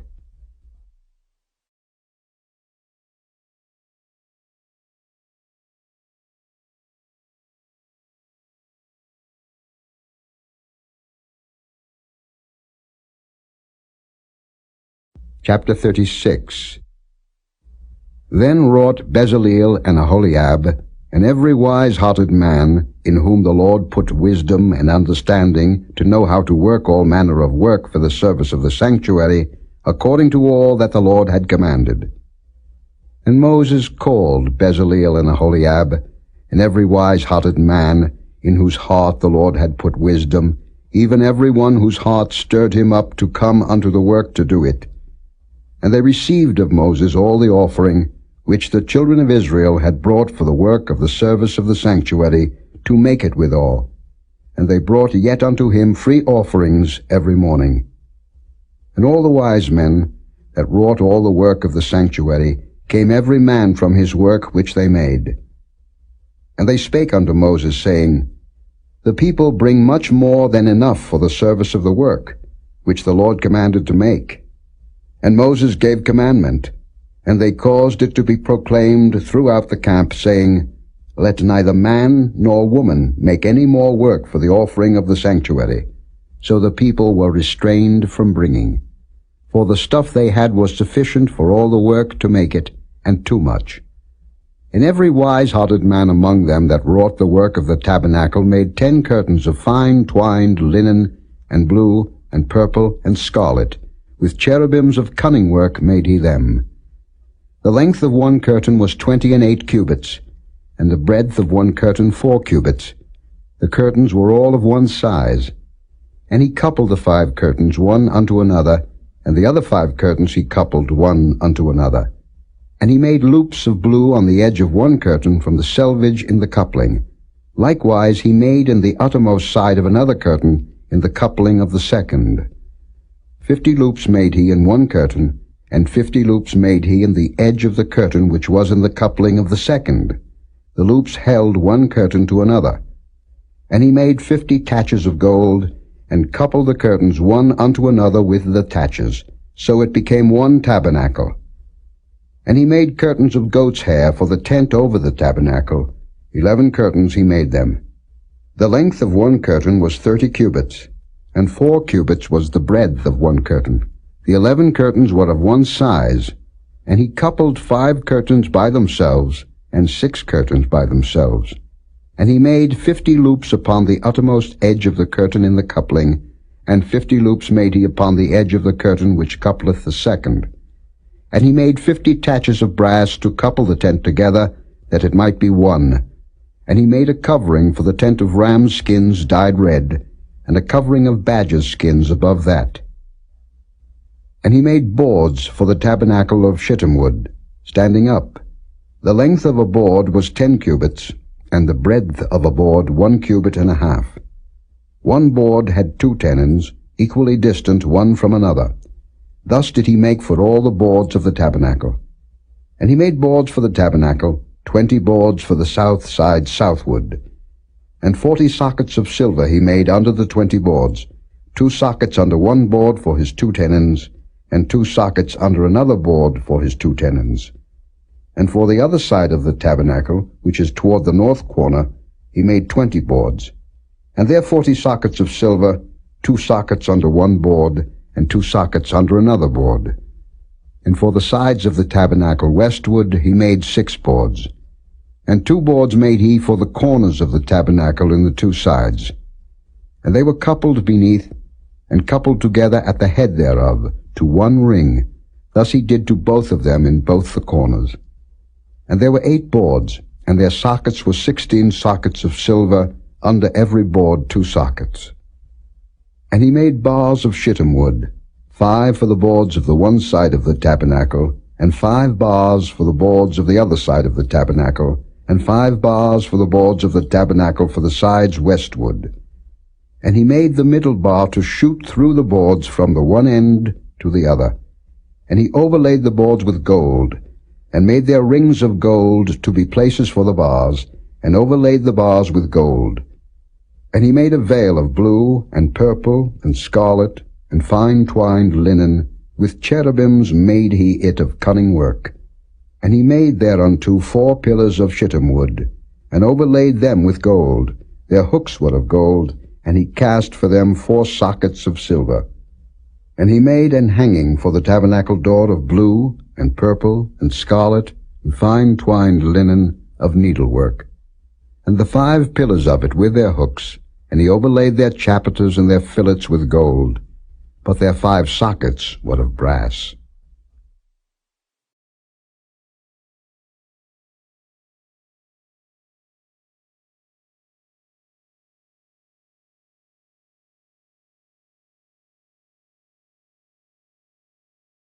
Chapter 37.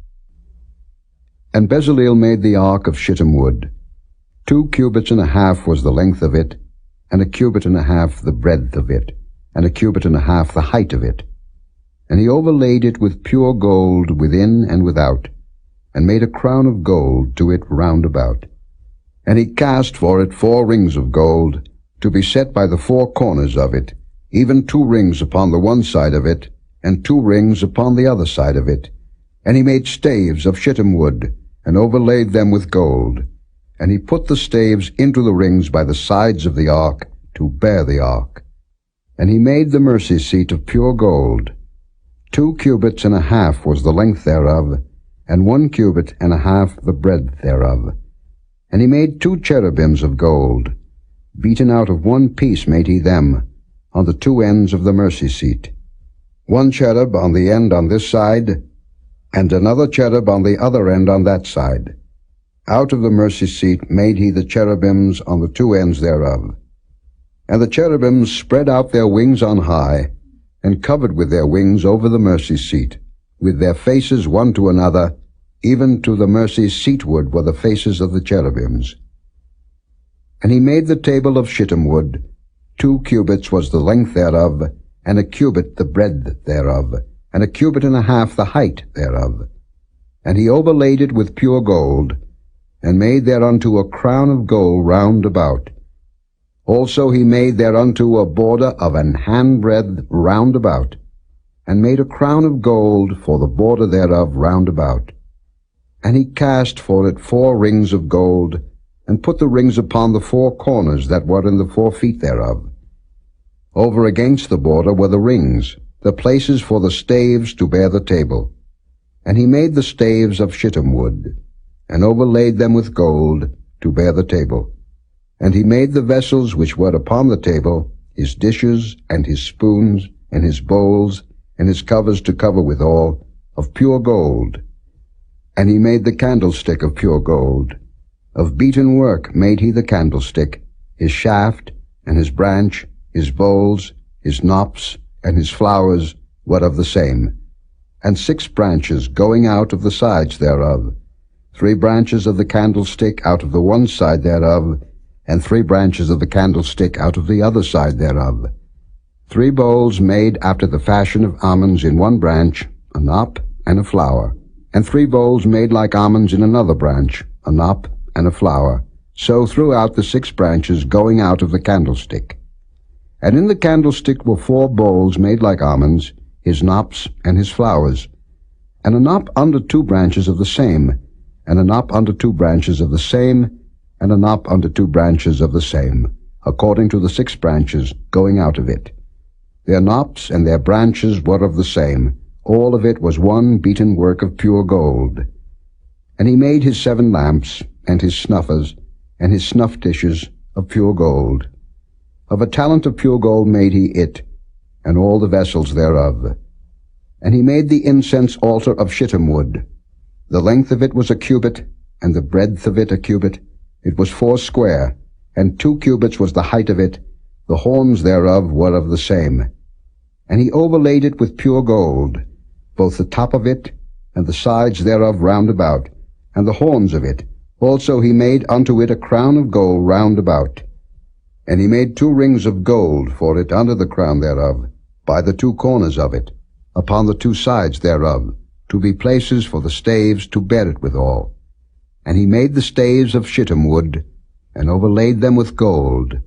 And he made the holy anointing oil, and the pure incense of sweet spices, according to the work of the apothecary.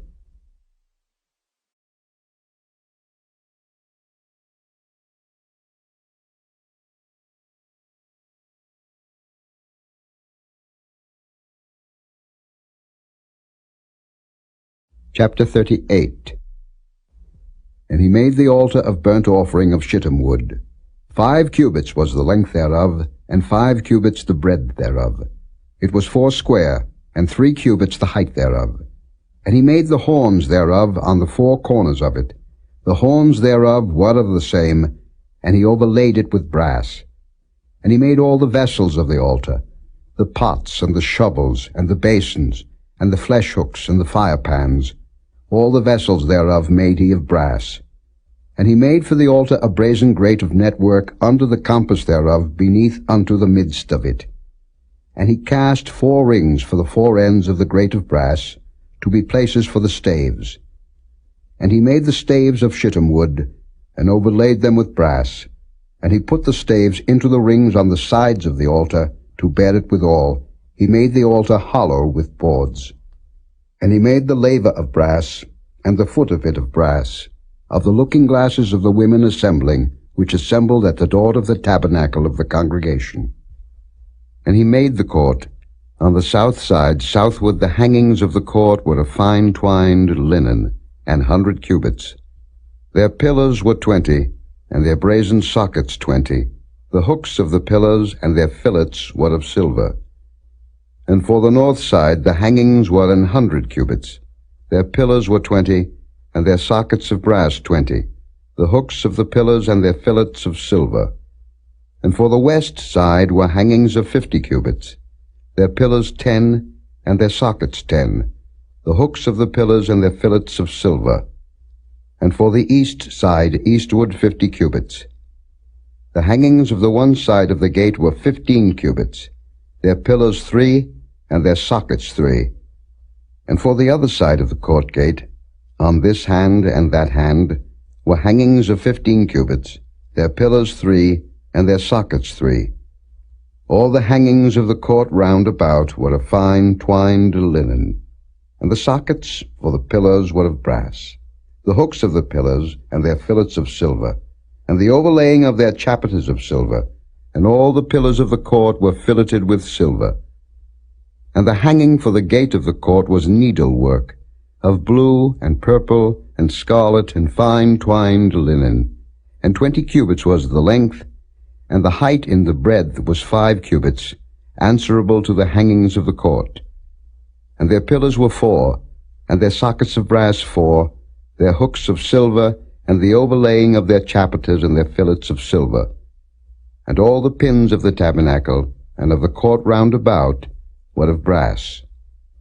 This is the sum of the tabernacle, even of the tabernacle of testimony, as it was counted, according to the commandment of Moses, for the service of the Levites, by the hand of Ithamar, son to Aaron the priest.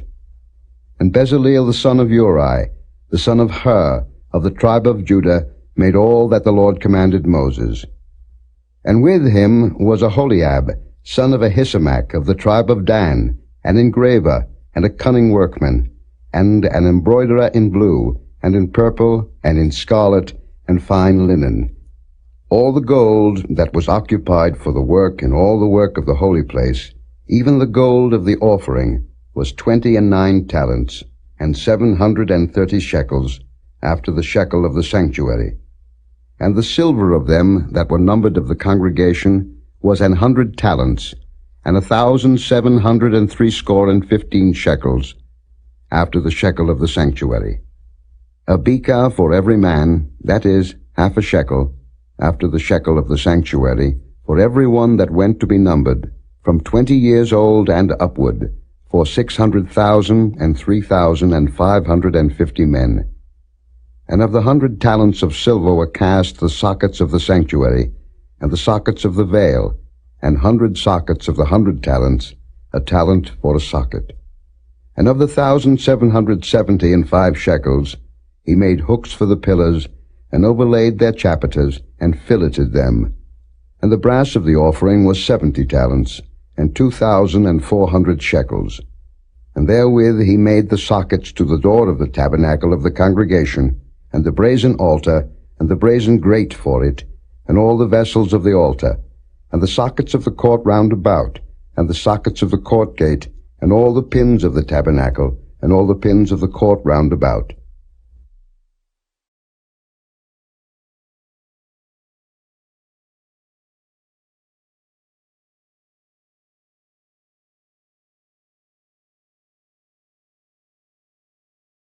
Chapter 39. And of the blue, and purple, and scarlet, they made cloths of service, to do service in the holy place, and made the holy garments for Aaron, as the Lord commanded Moses. And he made the ephod of gold, blue, and purple, and scarlet, and fine twined linen. And they did beat the gold into thin plates, and cut it into wires, to work it in the blue, and in the purple, and in the scarlet, and in the fine linen, with cunning work. They made shoulder pieces for it, to couple it together. By the two edges was it coupled together. And the curious girdle of his ephod that was upon it was of the same, according to the work thereof, of gold, blue and purple, and scarlet and fine twined linen, as the Lord commanded Moses. And they wrought onyx stones enclosed in ouches of gold, graven, as signets are graven, with the names of the children of Israel. And he put them on the shoulders of the ephod, that they should be stones for a memorial to the children of Israel, as the Lord commanded Moses. And he made the breastplate of cunning work, like the work of the ephod, of gold, blue and purple, and scarlet, and fine twined linen. It was 4 square. They made the breastplate double. A span was the length thereof, and a span the breadth thereof, being doubled. And they set in it 4 rows of stones. The first row was a sardius, a topaz, and a carbuncle. This was the first row. And the second row, an emerald, a sapphire, and a diamond. And the third row, a ligure, an agate, and an amethyst. And the fourth row, a beryl, an onyx, and a jasper. They were enclosed in ouches of gold in their enclosings. And the stones were according to the names of the children of Israel, 12, according to their names, like the engravings of a signet, every one with his name, according to the 12 tribes. And they made upon the breastplate chains at the ends, of wreathen work of pure gold. And they made 2 ouches of gold, and 2 gold rings, and put the 2 rings in the 2 ends of the breastplate. And they put the 2 wreathen chains of gold in the 2 rings on the ends of the breastplate.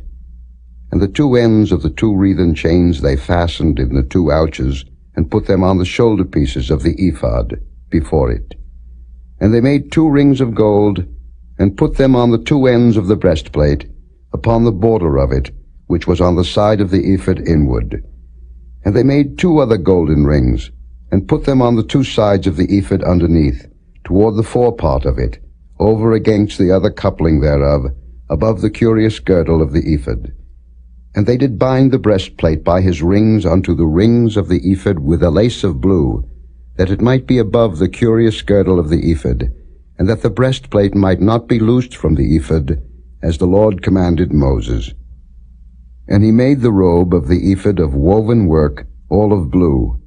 And there was an hole in the midst of the robe, as the hole of an habergeon, with a band round about the hole, that it should not rend. And they made upon the hems of the robe pomegranates of blue and purple and scarlet and twined linen. And they made bells of pure gold, and put the bells between the pomegranates upon the hem of the robe, round about between the pomegranates. A bell and a pomegranate, a bell and a pomegranate, round about the hem of the robe to minister in, as the Lord commanded Moses.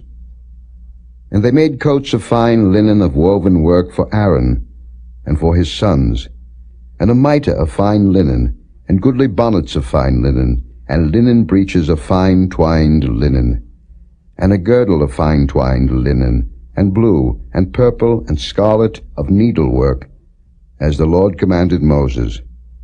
And they made the plate of the holy crown of pure gold, and wrote upon it a writing, like to the engravings of a signet, Holiness to the Lord. And they tied unto it a lace of blue, to fasten it on high upon the mitre, as the Lord commanded Moses. Thus was all the work of the tabernacle of the tent of the congregation finished. And the children of Israel did according to all that the Lord commanded Moses, so did they. And they brought the tabernacle unto Moses, the tent, and all his furniture, his taches, his boards, his bars, and his pillars, and his sockets, and the covering of ram skins dyed red, and the covering of badger skins, and the veil of the covering, the ark of the testimony, and the staves thereof, and the mercy seat, the table, and all the vessels thereof, and the showbread, the pure candlestick, with the lamps thereof, even with the lamps to be set in order, and all the vessels thereof, and the oil for light, and the golden altar, and the anointing oil, and the sweet incense, and the hanging for the tabernacle door, the brazen altar, and his grate of brass, his staves, and all his vessels, the laver, and his foot, the hangings of the court, his pillars, and his sockets, and the hanging for the court gate, his cords, and his pins, and all the vessels of the service of the tabernacle, for the tent of the congregation, the cloths of service to do service in the holy place, and the holy garments for Aaron the priest, and his sons' garments to minister in the priest's office, according to all that the Lord commanded Moses. So the children of Israel made all the work. And Moses did look upon all the work, and behold, they had done it as the Lord had commanded, even so had they done it, and Moses blessed them.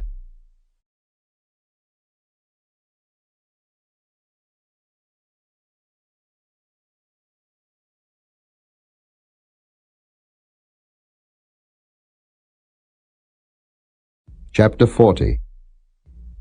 And the Lord spake unto Moses, saying, On the first day of the first month shalt thou set up the tabernacle of the tent of the congregation. And thou shalt put therein the ark of the testimony, and cover the ark with the veil. And thou shalt bring in the table, and set in order the things that ought to be set in order upon it. And thou shalt bring in the candlestick, and light the lamps thereof. And thou shalt set the altar of gold for the incense before the ark of the testimony, and put the hanging of the door to the tabernacle. And thou shalt set the altar of the burnt offering before the door of the tabernacle of the tent of the congregation.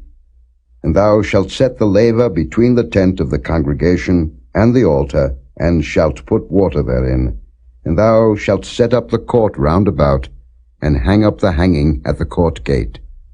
And thou shalt take the anointing oil, and anoint the tabernacle, and all that is therein, and shalt hallow it, and all the vessels thereof, and it shall be holy. And thou shalt anoint the altar of the burnt offering, and all his vessels, and sanctify the altar, and it shall be an altar most holy. And thou shalt anoint the laver and his foot, and sanctify it. And thou shalt bring Aaron and his sons unto the door of the tabernacle of the congregation, and wash them with water.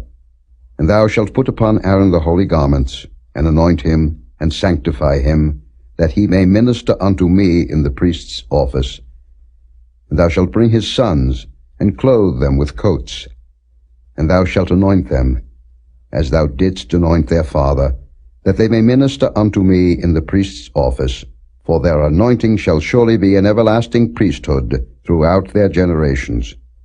Thus did Moses, according to all that the Lord commanded him, so did he. And it came to pass in the 1st month in the 2nd year, on the 1st day of the month, that the tabernacle was reared up. And Moses reared up the tabernacle, and fastened his sockets, and set up the boards thereof, and put in the bars thereof, and reared up his pillars. And he spread abroad the tent over the tabernacle, and put the covering of the tent above it, as the Lord commanded Moses. And he took and put the testimony into the ark, and set the staves on the ark, and put the mercy seat above upon the ark. And he brought the ark into the tabernacle, and set up the veil of the covering, and covered the ark of the testimony, as the Lord commanded Moses. And he put the table in the tent of the congregation, upon the side of the tabernacle northward, without the veil. And he set the bread in order upon it before the Lord, as the Lord had commanded Moses. And he put the candlestick in the tent of the congregation, over against the table, on the side of the tabernacle southward. And he lighted the lamps before the Lord, as the Lord commanded Moses. And he put the golden altar in the tent of the congregation before the veil. And he burnt sweet incense thereon, as the Lord commanded Moses. And he set up the hanging at the door of the tabernacle. And he put the altar of burnt offering by the door of the tabernacle of the tent of the congregation, and offered upon it the burnt offering and the meat offering, as the Lord commanded Moses. And he set the laver between the tent of the congregation and the altar, and put water there to wash withal.